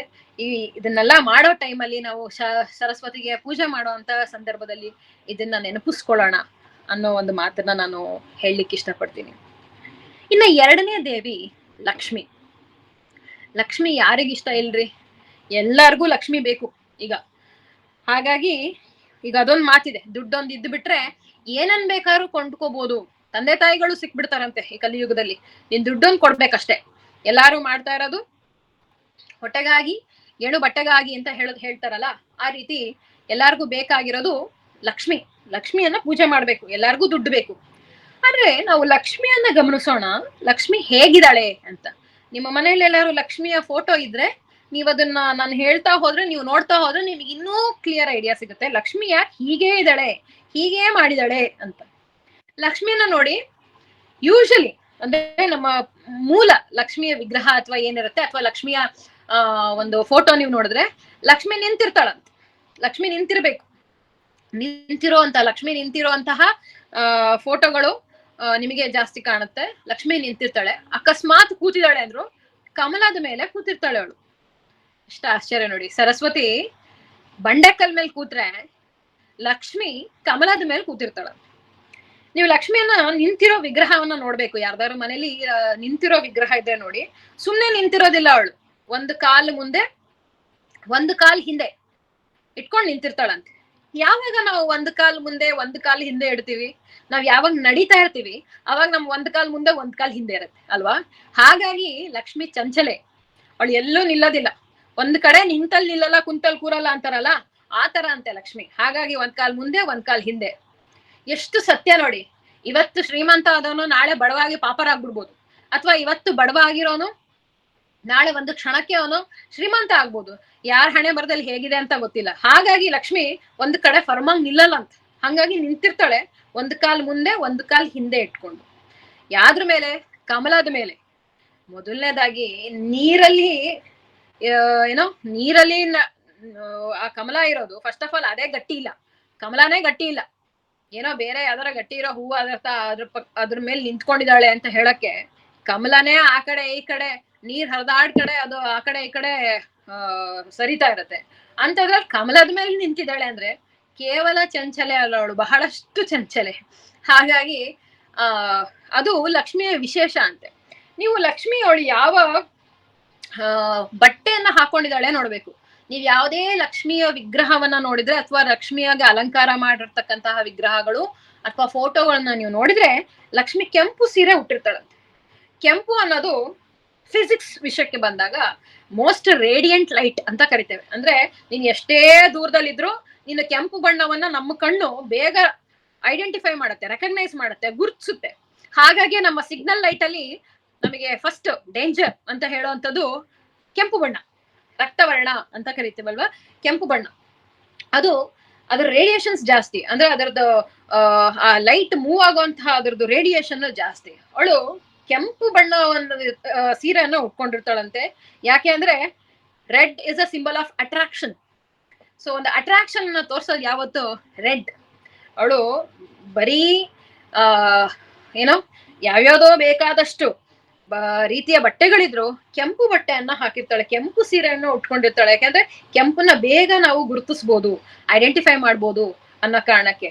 ದುಡ್ಡು ಯಾರಿಗ್ ಬೇಡ? ನಮ್ಮ ಮನ್ಸನ್ನ ಚಂಚಲ ಮಾಡೋದು ದುಡ್ಡು ಅಲ್ವಾ? ಹಾಗಾಗಿ ನಿನ್ಗೆ ಫಸ್ಟ್ ಅಟ್ರಾಕ್ಟ್ ಮಾಡೋದು ಮನುಷ್ಯಂಗೆ ದುಡ್ಡು. ಒಂದ್ ಕಡೆ ಕವಿ ಹೇಳ್ತಾರೆ, ಮರಳು ಮಾಡಿಕೊಂಡೆ ಎಲ್ಲೆ ಮಾಯಾದೇವಿಯೇ ಅಂತ ಲಕ್ಷ್ಮಿಗೆ. ನೀನ್ ಹೆಂಗೆ ಮರಳು ಮಾಡ್ಬಿಡ್ತೀಯ ಅಂತಂದ್ರೆ, ಯಾರನ್ ಬೇಕಾದ್ರೂ ಮರಳು ಮಾಡೋ ವಿಷ್ಣುವನ್ನೇ ಮರಳು ಮಾಡ್ಕೊಂಡಿರೋಳಿಗೆ ಇನ್ನು ನಾವು ನೀವು ಎಲ್ಲ ಯಾವ ಲೆಕ್ಕ ಅಲ್ವಾ? ಹಾಗಾಗಿ ಲಕ್ಷ್ಮಿ ಕೆಂಪು ಬಣ್ಣದ ವಸ್ತ್ರವನ್ನ ಧರಿಸಿರ್ತಾಳಂತೆ. ಅಷ್ಟೇ ಅಲ್ಲದೆ ಅವಳ ಮೈ ಮೇಲೆ ಎಲ್ಲದಲ್ಲೂ ಚಿನ್ನ, ಬರೀ ಸ್ವರ್ಣ, ಸ್ವರ್ಣಮಯಿ ಅಂತಾನೆ ಕರೀತಾಳೆ ಅವಳನ್ನ. ಅವಳೇ ಬಂಗಾರದ ಬಣ್ಣದಲ್ಲಿ ಇದ್ದಾಳಂತೆ. ಯಾಕೆ ಅಂದ್ರೆ ಬಂಗಾರವನ್ನ ಬೇಡ ಅಂತ ಹೇಳೋರು ಯಾರು ಇಲ್ಲ. ಯಾರೋ ಒಬ್ರು ಕೇಳ್ತಾರೆ ದುಡ್ಡಿಗೆ, ಅಲ್ಲ ನೀನೊಂದು ಕಾಗದದ ತುಂಡು, ನಿನಗೆ ಏನ್ ಬೆಲೆ ಇದೆ, ನೀನು ಎಲ್ಲಾ ತರನೇ ನೀನು ಒಂದು ಕಾಗದದ ತುಂಡಲ್ವಾ ಅಂತ ದುಡ್ಡಿಗೆ ಕೇಳಿದಾಗ ದುಡ್ಡು ಉತ್ತರ ಕೊಡತ್ತಂತೆ, ಹೌದು ಹೌದು ನಾನು ಕಾಗದ ತುಂಡೆ, ಆದ್ರೆ ನಾನು ಯಾವತ್ತೂ ಡಸ್ಟ್ಬಿನ್ ನೋಡಿಲ್ಲ ಅಂತ. ಎಷ್ಟು ಅರ್ಥಗರ್ಭಿತವಾದ ಮಾತು ನೋಡಿ. 10 ರೂಪಾಯೇ ಆಗ್ಲಿ ಅದಕ್ಕೆ ಅದರದೇ ಆದ ಬೆಲೆ ಇರುತ್ತೆ, 5 ರೂಪಾಯಿ ಕಾಯಿನೇ ಆಗ್ಲಿ ಅದಕ್ಕೆ ಅದರದೇ ಆದ ಬೆಲೆ ಇರುತ್ತೆ, ಯಾರು ಬಿಸಾಕೋದಿಲ್ಲ ಅದನ್ನ, ಅಲ್ವಾ? ಹಾಗಾಗಿ ಲಕ್ಷ್ಮಿ ಎಲ್ಲರಿಗೂ ಬೇಕು. ಲಕ್ಷ್ಮಿ ಮತ್ತೆ ಚಂಚಲೆ, ಇದು ಲಕ್ಷ್ಮಿಯ ವಿಶೇಷ. ಇನ್ನ ನಾವು ಲಕ್ಷ್ಮಿ ಅವಳು ಕಮಲದ ಮೇಲೆ ನಿಂತಿರೋದಕ್ಕೆ ನಾನು ಅವಳು ಚಂಚಲೆ ಅಂತ ನಾನು ನಿಮಗೆ ಹೇಳ್ದೆ. ಇನ್ನು ಲಕ್ಷ್ಮಿಯ ಕಣ್ಣು ಹೇಗಿರುತ್ತೆ ಅಂತಂದಾಗ ಲಕ್ಷ್ಮಿಗೆ ಎಲ್ಲದಕ್ಕೂ ಹೇಳ್ದ ಕಮಲದ ಕಣ್ಣೋಳೆ ಅಂತಾನೆ ಹೇಳ್ತಾರೆ ಅವಳಿಗೆ. ಅವಳ ಕಣ್ಣು ಕೂಡ ಕಮಲನೇ ಅಂತ, ಅಂದ್ರೆ ಕಣ್ಣು ಕೂಡ ಚಂಚಲೆನೆ.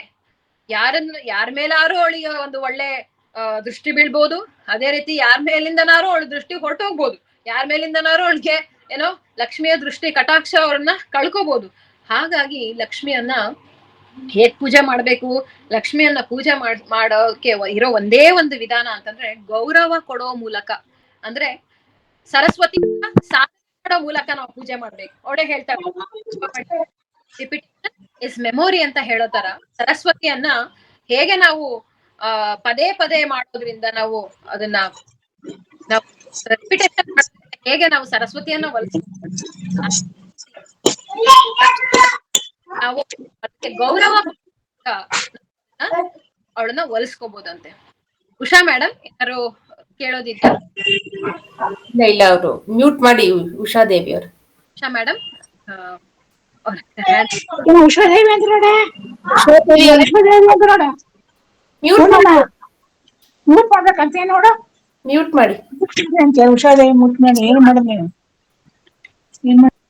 ಏನು ಡೌಟ್ ಇಲ್ವಾ? Okay fine. ಸೊ ಲಕ್ಷ್ಮಿಯನ್ನ ಆರಾಧನೆ ಮಾಡೋದು ಹೇಗೆ? ಹಾಗಾದ್ರೆ ಲಕ್ಷ್ಮಿಯನ್ನ ಒಲಿಸ್ಕೊಳ್ಳೋದು ಹೇಗೆ?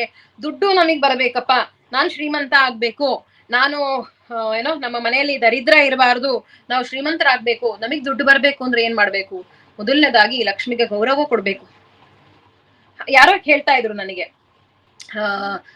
ಸರಸ್ವತಿ ಮುಖ್ಯನಾ ಲಕ್ಷ್ಮಿ ಮುಖ್ಯನಾ ಅಂತ ಹೀಗೆ ವಿಷಯ ಬಂದಾಗ, ಅಯ್ಯೋ ಸರಸ್ವತಿಯನ್ನ ನಾವು ಹಿಂದೆ ಹೋದ್ರೆ ಲಕ್ಷ್ಮಿ ತಾನಾಗಿಯೇ ಬರ್ತಾಳೆ ಅನ್ನೋ ಒಂದು ಮಾತು. ಅದು ಸತ್ಯ ಕೂಡ. ನೀವು ವಿದ್ಯಾವಂತ ಆಗಿದ್ರೆ ಅವನು ಶ್ರೀಮಂತ ಆಗೋದ್ರಲ್ಲಿ ಎರಡನೇ ಮಾತೇ ಇಲ್ಲ. ಆದ್ರೆ ವಿದ್ಯಾವಂತನಿಗೆ ಇನ್ನೂ ಒಂದು ಮುಖ್ಯವಾದ ಒಂದು ಗುಣ ಇರಬೇಕು, ಅದು ವಿನಯ ಅಂತ ಹೇಳ್ತೀವಿ. ಯಾಕೆ ಆ ವಿನಯ ಯಾರತ್ರ ಇದ್ರೂ ಕೂಡ ಲಕ್ಷ್ಮಿ ಅವರಿಗೆ ಒಲ್ದು ಬರ್ತಾಳಂತೆ. ಲಕ್ಷ್ಮಿಯನ್ನ ಯಾರು ಅಗೌರವದಿಂದ ಕಾಣ್ತಾರೆ, ದುಡ್ಡನ್ನ, ಬಂಗಾರವನ್ನ ಅಥವಾ ಆಹಾರವನ್ನ ಅಂದ್ರೆ ಅನ್ನವನ್ನ, ಅವೆಲ್ಲವೂ ಲಕ್ಷ್ಮಿಯ ರೂಪನೇ. ಅವನ್ನ ಅಥವಾ ಹೆಣ್ಮಕ್ಳನ್ನ ಅಗೌರವವಾಗಿ ಕಾಣ್ತಾರೆ, ಅವರಿಗೆ ಅವ್ರ ಮನೆಯಲ್ಲಿ ಯಾವತ್ತೂ ಲಕ್ಷ್ಮಿ ಅನ್ನೋದು ಉಳ್ಕೊಳ್ಳೋದಿಲ್ಲ ಅನ್ನೋ ಒಂದು ಮಾತನ್ನ ಹೇಳ್ತಾರೆ. ಅದ್ರ ಕತೆ ನಮಗೂ ನಿಮ್ಗೂ ಗೊತ್ತೂ ಇದೆ. ಯಾವಾಗ ವಿಶ್ವಾಮಿತ್ರ ಅವರು ವೈಕುಂಠಕ್ಕೆ ಬರ್ತಾರೆ, ವಿಷ್ಣುವಿನ ಎದೆ ಮೇಲೆ, ಅಂದ್ರೆ ಅವ್ರನ್ನ ಕೌಸ್ತುಭ ಭಾಗ ಅಂತ ಏನ್ ಕರೀತಾರೆ, ವಿಷ್ಣುವಿನ ಎದೆ ಮೇಲೆ ಅವರು ಒದ್ದಾಗ ಲಕ್ಷ್ಮಿಗೆ ಸಿಟ್ಟು ಬಂದ್ಬಿಡತ್ತೆ. ನೀನ್ ನನ್ ಗಂಡಂಗ್ ಓದಿಲಿಲ್ಲ, ನೀನ್ ನನಗ್ ಒದ್ದೆ ಅಂತ ಹೇಳ್ತಾಳವಳು. ಇಲ್ಲ ನಾನ್ ನಿನ್ ಗಂಡಂಗ್ ಒದ್ದೆ ಅಂದ, ಇಲ್ಲ ಇಲ್ಲ ಆ ಗಂಡನ ಕೌಸ್ತುಭ ಭಾಗ ನಂದು, ಗಂಡನ ಎದೆ ಭಾಗ ನಂದು, ನೀನ್ ಹೆಂಗ್ ಒದ್ದೆ ನನಗೆ, ಲಕ್ಷ್ಮಿಯನ್ನ ನಿನ್ನ ಕಾಲಲ್ಲಿ ಒದಿಯೋಷ್ಟು ದುರಹಂಕಾರ ನಿನಗೆ ಹೆಂಗ್ ಬಂತು ಅಂತ ಲಕ್ಷ್ಮಿ ಕೋಪ ಮಾಡ್ಕೊಂಡ್ ಬಿಟ್ಟೆ ಹೋಗ್ಬಿಡ್ತಾಳೆ. ಆಮೇಲೆ ಅವಳು ಪದ್ಮಾವತಿ ಆಗುವಂತಹ ಕಥೆಗಳೆಲ್ಲ ನಿಮಗೆ ಚೆನ್ನಾಗಿ ಗೊತ್ತಿದೆ. ಹಾಗಾಗಿ ಲಕ್ಷ್ಮಿಯನ್ನ ನಾವು ಆರಾಧಿಸ್ಬೇಕಾಗಿರೋ ರೀತಿ ಏನು ಅಂತಂದ್ರೆ ಗೌರವ ಕೊಡೋದ್ರಿಂದ. ಎಲ್ಲೇ ನಾವು ದುಡ್ಡನ್ನ ನೋಡಿದ್ರೆ ಅಥವಾ ಎಲ್ಲೇ ಅನ್ನ ಆಗ್ಲಿ ದುಡ್ಡಾಗ್ಲಿ ಅಥವಾ ನಾನ್ ನಿಮಗೆ ಹೇಳ್ದಾಗೆ ಒಡವೆ ಆಗ್ಲಿ, ಇವನ್ನ ನೋಡಿದ್ರೆ ನಾವು ಅದಕ್ಕೆ ಗೌರವ ಕೊಡ್ಬೇಕು. ಎಲ್ಲಾ ತಲೆಲ್ಲರೂ ಬಿದ್ದಿದ್ರೆ ಅದನ್ನ ಕಾಲಿಂದ ತುಳಿಯೋದು, ಕಾಲಿಂದ ಒದಿಯೋದು, ಮುಟ್ಟೋದು ಅದನ್ನ ನಾವು ಮಾಡಬಾರ್ದು. ಇದು ಲಕ್ಷ್ಮಿಗೆ ನಮ್ಮ ಸನಾತನ ಸಂಸ್ಕೃತಿಯಲ್ಲಿ ಕೊಟ್ಟಿರ್ತಕ್ಕಂತಹ ಒಂದು ಸ್ಥಾನ. ಅಷ್ಟೇ ಅಲ್ಲ, ಲಕ್ಷ್ಮಿ ಅನ್ನ ಅಂದ್ರೆ ಚಿನ್ನವನ್ನ ಅಂತ ನಾನೇನ್ ಹೇಳ್ತಾ ಇದ್ದೀನಿ, ಚಿನ್ನವನ್ನ ಸೊಂಟದ ಕೆಳಗಿನ ಭಾಗದಿಂದ ನಾವು ಹಾಕಬಾರ್ದಂತೆ. ಅಂದ್ರೆ ಚಿನ್ನದ ಗೆಜ್ಜೆ ಹಾಕೋದು, ಚಿನ್ನದ ಕಾಲುಂಗ್ರ ಹಾಕೋದು ಅದನ್ನ ನಾವು ಮಾಡೋದಿಲ್ಲ. ನೀವು ಗಮನಿಸಿ, ಹೆಚ್ಚು ಅಂತಂದ್ರೆ ಸೊಂಟದ ಪಟ್ಟಿ, ಇನ್ನು ಉಡ್ದಾರ ಕೂಡ ಮಕ್ಳಿಗೆ ಬೆಳ್ಳಿ ಉಡ್ದಾರನ್ನೇ ಹಾಕ್ತಾರ ಹೊರತು ಬಂಗಾರದ ಹಾಕಲ್ಲ, ಹಾಕಬಾರ್ದು. ಯಾಕೆಂದ್ರೆ ಕಾಲಿಗೆ ಬಂಗಾರನ ತಾಗಿಸ್ಬಾರ್ದು, ಲಕ್ಷ್ಮಿಯನ್ನ ತಾಗಿಸ್ಬಾರ್ದು ಅನ್ನೋ ಒಂದೇ ಒಂದು ಕಾರಣಕ್ಕೆ ಸೊಂಟದ ಕೆಳಗಡೆ ಭಾಗ ಏನಿರುತ್ತೆ ಅಂದ್ರೆ ನಾವು ಉಡ್ದಾರ ಕಟ್ಟೋದಾಗಿರ್ಬೋದು, ಅಥವಾ ಕಾಲಿಗೆ ಗೆಜ್ಜೆ ಹಾಕೋದಾಗಿರ್ಬೋದು, ಅಥವಾ ಕಾಲುಂಗ್ರ, ಇವೆಲ್ಲದನ್ನು ನಾವು ಬೆಳ್ಳಿದೆ ಹಾಕ್ತಿವಿ. ಕಾಲಿಗೆ ನಾವು ಚಿನ್ನವನ್ನ ತಾಗಿಸ್ಬಾರ್ದು. ಅದನ್ನ ತಾಗಿಸುವಂತಹ ರೈಟ್ಸ್ ಇರೋದು ಇಬ್ರಿಗೆ ಮಾತ್ರ, ಒಂದು ಮಹಾರಾಜರಿಗೆ, ಇನ್ನೊಂದು ಭಗವಂತನಿಗೆ ಮಾತ್ರ ನೀವ್ ಯಾವ ಬಂಗಾರದ್ದು ಯಾವ ಒಡವೆಗಳನ್ನ ಬೇಕಾರೋ, ಕಾಲ್ಗೆಜ್ಜೆನೋ ಏನ್ ಬೇಕಾದ್ರೂ ಮಾಡ್ಸ್ ಹಾಕ್ಬೋದಂತೆ. ಮಹಾರಾಜರು ಕೂಡ ಅಥವಾ ಮಹಾರಾಣಿ ಕೂಡ ಕಾಲಿಗೆ ಅವರು ಬಂಗಾರದ ಒಡವೆಗಳನ್ನ ಗೆಜ್ಜೆಗಳನ್ನ ಹಾಕ್ಬೋದು. ಆದ್ರೆ ನಿಮ್ಮಂತ ಸಾಮಾನ್ಯ ಜನರು ನಾವು ಲಕ್ಷ್ಮಿಯನ್ನ ಹಾಕಬಾರದು. ಯಾಕೆಂದ್ರೆ ಅದು ಲಕ್ಷ್ಮಿಗೆ ನಾವು ಕೊಟ್ಟಂತಹ ಒಂದು ಗೌರವ, ಲಕ್ಷ್ಮಿಗೆ ನಾವು ಕೊಡ್ಬೇಕಾಗಿರುವಂತಹ ಗೌರವ. ಇದು ನಮ್ಮ ಸನಾತನ ಸಂಸ್ಕೃತಿಯಲ್ಲಿ ಲಕ್ಷ್ಮಿಗೆ ಇರುವಂತಹ ಒಂದು ಸ್ಥಾನಮಾನ ಮತ್ತು ಲಕ್ಷ್ಮಿಯನ್ನ ನಾವು ನೋಡೋ ರೀತಿ. ಹಾಗಾಗಿ ಮುಂದಿನ ಸಾರ್ತಿ ಯಾಕೆ ಲಕ್ಷ್ಮಿ ಹೀಗ್ ನಿಂತಿದ್ದಾಳೆ, ಯಾಕೆ ಲಕ್ಷ್ಮಿ ಕೆಂಪು ಬಟ್ಟೆ ಹಾಕೊಂಡಿದ್ದಾಳೆ, ಯಾಕೆ ಯಾವಾಗ್ಲೂ ಕಮಲದ ಹೂ ಮೇಲೆ ನಿಂತಿರ್ತಾಳೆ ಅನ್ನೋ ಒಂದು ಪ್ರಶ್ನೆಗಳು ಬಂದಾಗ ಇದು ಅದಕ್ಕೆ ಇರೋ ಅಂತಹ ಉತ್ತರ. ಇನ್ನು ಕೊನೆಯ ದೇವಿ ದುರ್ಗೆ. ನವರಾತ್ರಿಯ ಸಂದರ್ಭದಲ್ಲಿ ತಾಯಿಯನ್ನ ನಾವು ನೆನಪಿಸ್ಕೋಬೇಕು. ಆಕೆಯನ್ನ ದುರ್ಗೆ ಅಂತ ಕರೆಯೋದಕ್ಕಿಂತ ಶಕ್ತಿ ಅಂತ ಕರೆಯೋದು ತುಂಬಾ ಸೂಕ್ತ ಅಂತ ಅನ್ಕೋತೀನಿ. ಮೋಸ್ಟ್ಲಿ ಈ ಗ್ರೂಪ್ ಅಲ್ಲಿ ಈಗ ಏನೇನ್ ಯಾರ್ಯಾರು ಕಾಲ್ ಮಾಡಿದಿರ, ಇಲ್ಲಿರೋ ಪ್ರತಿಯೊಬ್ಬ ಹೆಣ್ಮಗಳು ಕೂಡ ಶಕ್ತಿ ರೂಪಿಣಿನೇ. ನಾವು ಅವಳನ್ನ ಫಾರ್ಮ್ ಆಫ್ ಎನರ್ಜಿ ಅಂತಾನೆ ನಾವು ಪೂಜೆ ಮಾಡ್ತೇವೆ. ಬೆಳಿಗ್ಗೆ ನಿಮಗೊಂದ್ ಸಣ್ಣ ಎಕ್ಸಾಂಪಲ್ ಕೊಡ್ತೀನಿ. ದಿನಾ ಬೆಳಿಗ್ಗೆ 5:05 ಎದ್ದು ಸ್ನಾನ ಮಾಡಿ ನಾವು ಅಡ್ಗೆ ಮಾಡಿ, ತಿಂಡಿ ಮಾಡಿ, ಪೂಜೆ ಮಾಡಿ, ಗಂಡಂಗೆ ಮಕ್ಳಿಗೆ ಅವ್ರಿಗೆಲ್ಲಾ ಲಂಚನ್ನೆಲ್ಲ ಬಾಕ್ಸ್ ಪ್ಯಾಕ್ ಮಾಡಿ, ಅವ್ರನ್ನೆಲ್ಲ ಕಳ್ಸಿ, ಮನೆಯನ್ನೆಲ್ಲ ಕ್ಲೀನ್ ಮಾಡಿ, ಅಥವಾ ಕೆಲ್ಸಕ್ಕೆ ಹೋಗೋರಿದ್ರೆ ಕೆಲ್ಸಕ್ಕೆ ಹೋಗಿ, ಮತ್ತೆ ಸಂಜೆ ಬಂದು ಮತ್ತೆ ಮನೆಯನ್ನೆಲ್ಲ ಸ್ವಚ್ಛ ಮಾಡಿ, ಮತ್ತೆ ದೇವರಿಗೆಲ್ಲ ಪೂಜೆ ಮಾಡಿ, ರಾತ್ರಿ ಅಡ್ಗೆ ಮಾಡಿ, ಅವರಿಗೆಲ್ಲ ಅಡ್ಗೆ ಮಾಡಿ, ಮತ್ತೆ ಮನೆ ಕೆಲಸ ಮಾಡಿ, ಪಾತ್ರೆ ತೊಳೆದು, ಬಟ್ಟೆ ಒಗ್ದು, ಇಷ್ಟೆಲ್ಲ ಮಾಡೋ ಅಂತಹ ಶಕ್ತಿ ಹೆಂಗ್ರಿ ಹೆಣ್ಮಕ್ಳಿಗೆ ಬರಕ್ ಸಾಧ್ಯ? ಎಷ್ಟು ಸ್ಟ್ರಾಂಗ್ ಇರ್ಬೇಕು ಒಂದ್ ಹೆಣ್ಣು ಅಲ್ವಾ? ಈ ವಿಷಯವನ್ನ ನೋಡಿದ್ರೆ ಹೆಣ್ಣು ಒಂದು ಶಕ್ತಿಯ ಅವತಾರ, ಶಕ್ತಿ ರೂಪಿಣಿ ಅನ್ನೋದ್ರಲ್ಲಿ ಎರಡನೇ ಮಾತೇ ಇಲ್ಲ. ಸವಿತಾ ಮೇಡಮ್ ಅವರು ಕಾರ್ಯಕ್ರಮದ ಸ್ಟಾರ್ಟಿಂಗ್ ಅಲ್ಲಿ ಯಾದೇವಿ ಸರ್ವಭೂತೇಶು ಶಕ್ತಿ ರೂಪೇಣ ಸಂಸ್ಥಿತ ಅಂತ ಒಂದ್ ಮಾತನ್ನ ಹೇಳಿದ್ರು. ಎಲ್ಲಿ ಏನೋ ದೇವ್ರು ಶಕ್ತಿ ರೂಪದಲ್ಲಿ ಇದ್ದಾಳೆ ಅಂತವ್ರಿಗೆ ನಾವು ನಮಸ್ಕಾರ ಮಾಡ್ಬೇಕು ಅಂತ. ನಿಜ, ನಿಮ್ಮೆಲ್ಲರಲ್ಲೂ ಆಕೆ ಶಕ್ತಿ ರೂಪಿಣಿಯಾಗಿ ಇದ್ದಾಳಂತೆ. ನೀವು ದುರ್ಗೆಯನ್ನ ಗಮನಿಸಿ. ಮುಖ್ಯವಾಗಿ ನಾನು ತಗೋತಾ ಇರೋದು ಕಾಳಿ ರೂಪವನ್ನ. ಯಾರಿಗಾರು ಎಸ್ಪೆಷಲಿ ಈ ಕೋಲ್ಕತ್ತಾ, ವೆಸ್ಟ್ ಬೆಂಗಾಲ್ ಅವರೆಲ್ಲ ಕಾಳಿಯನ್ನೇ ದೇವರಾಗಿ ಪೂಜೆ ಮಾಡ್ತಾರೆ. ನಾನು ಒಂದ್ಸತಿ ಕೋಲ್ಕತ್ತಾಕ್ ಹೋದಾಗ ನಮ್ ತಂದೆ ಕೇಳ್ದೆ, ಇದ್ ಯಾವ ತರ ದೇವ್ರಪ್ಪ, ಯಾರು ಇವ್ರನ್ನ ಹಿಂಗ್ ಪೂಜೆ ಮಾಡ್ತಾರೆ, ಇಷ್ಟು ಭಯಂಕರವಾಗಿದೆ ಈ ದೇವ್ರು, ಕ್ಷುದ್ರ ದೇವ್ರು ಅಂತಾರಲ್ಲ. ಈ ನವರಾತ್ರಿಯಲ್ಲಿ ಕೊನೇ ಒಂದ್ ಅವತಾರ ಇದೆ ನೋಡಿ, ಕಾಲರಾತ್ರಿ ಅಂತ ಒಂದ್ ಅವತಾರ ಇದೆ. ಇಷ್ಟು ಭಯಂಕರವಾಗಿದ್ರೆ ಯಾರಿದು, ದೇವರೋ ರಾಕ್ಷಸರೋ ಅಂತಾನೆ ಗೊತ್ತಾಗಲ್ಲ. ಈ ತರ ರೂಪ ಇದ್ರೆ ಹೆಂಗ್ ಇದನ್ ಪೂಜೆ ಮಾಡಿದ್ರು? ಇನ್ಫ್ಯಾಕ್ಟ್ ರಾಮಕೃಷ್ಣ ಪರಮಹಂಸರಂತೂ ಕಾಳಿಯ ಮುಖ್ಯ ಆರಾಧಕರು. ಹೆಂಗ್ ಇವ್ರನ್ನ ಇಂಥ ದೇವ್ರಿಗೆ ಕೈ ಮುಗಿಬೇಕು ಅಂತನಾರು ಹೆಂಗ್ ಅನ್ಸತ್ತಪ್ಪ? ಯಾರು ನೋಡೋದು ಹೆದರ್ಕೊಂಡು ಓಡೋಗಲ್ವಾ ಅಂತ ನಾನು ಕೇಳ್ಬಿಟ್ಟೆ. ಯಾಕಂದ್ರೆ ನಾಲ್ಗೆ ಎಲ್ಲಾ ಚಾಚ್ಕೊಂಡು, ಕೈಯಲ್ಲೆಲ್ಲ ಏನೋ ಮಚ್ಚನ್ನ ಇಟ್ಕೊಂಡು, ಆಮೇಲೆ ಕೈ ರುಂಡ ಮಾಲೆಗಳನ್ನೆಲ್ಲ ಹಾಕೊಂಡು, ಇದ್ ಯಾವ ತರ ಇದು ದೇವ್ರ ಹೀಗೆ ಅಂತ ಅಂದಾಗ ನಮ್ ತಂದೆ ಅಂದ್ರು, ಆ ದೇವ್ರನ್ನ ನೀನ್ ಫಸ್ಟ್ ಗಮನಿಸು, ಹೇಗಿದ್ದಾಳೆ ಅಂತ ನೀನ್ ಗಮನಿಸು. ಕಣ್ಣೆಲ್ಲ ಪೂರ್ತಿ ಕೆಂಪಾಗಿ ಹೋಗಿದೆ, ಕೋಪದಿಂದ ಕೆಂಪಾಗಿ ಹೋಗಿದೆ. ಮತ್ ಒಂದೆರಡು ಕೈ ಇಲ್ಲ ದುರ್ಗೆಗೆ. ಇನ್ನು ಲಕ್ಷ್ಮೀ ಸರಸ್ವತಿಗಾರು ಏನೋ 4 ಕೈ ಅಂತಂದ್ರೆ, ದುರ್ಗೆಗಂತೂ ಡಜನ್ ಅಲ್ಲಿ ಅಂತಾರಲ್ಲ, 12, 10 ಹಂಗೆ ಕೈ. ನೀವ್ ಅದನ್ನ ಗಮನಿಸು, ನೀನು ಯಾವ್ಯಾವ ಕೈಯಲ್ಲಿ ಏನೇನ್ ಇಟ್ಕೊಂಡಿದ್ದಾಳೆ ಅಂತ ನೀನ್ ಗಮನಿಸು ಅಂತಂದಾಗ ನನಗೆ ಆಶ್ಚರ್ಯ ಆಯ್ತು. ಆಮೇಲೆ ನಾನು ಯೋಚನೆ ಮಾಡ್ತಾ ಹೋದೆ, ಹೌದು 10 ಕೈ, ಯಾಕೆ 10 ಕೈ ಇರ್ಬೇಕು ಅಂತಂದ್ರೆ, ಹೆಣ್ಮಕ್ಳಿಗೆ ಕೆಲ್ಸ 1-2 ಇಲ್ಲ ರೀ, 10-15 ಕೆಲ್ಸ ಇರುತ್ತೆ. ಅಟ್ ಎ ಟೈಮ್ ಮಾಡೋ ಅಂತಹ ಒಂದು ಕೆಪಾಸಿಟಿ ಇರೋದು ಕೇವಲ ಹೆಣ್ಮಕ್ಳಿಗೆ ಮಾತ್ರ ಅಂತ ಅನ್ಸುತ್ತೆ ನನಗೆ. ನಮ್ ತಾಯಿ ಒಂದೊಂದ್ಸತಿ ಹೇಳ್ತಾ ಇರ್ತಾರೆ, 1 ಕೈ ಸಾಕಾಗಲ್ಲ ಮನೆ ಕೆಲಸ ಮಾಡಕ್, 10 ಕೈ ಬೇಕಾಗುತ್ತೆ ನಮಗೆ ಅಂತ. ಎಷ್ಟು ನಿಜ ಅಲ್ವಾ? ನಾವೆಲ್ಲರೂ ಆ ದೇವಿಯ ಒಂದು ರೂಪನೇ ಆಗಿದೀವೇನೋ ಅಂತ ಅನ್ಸುತ್ತೆ.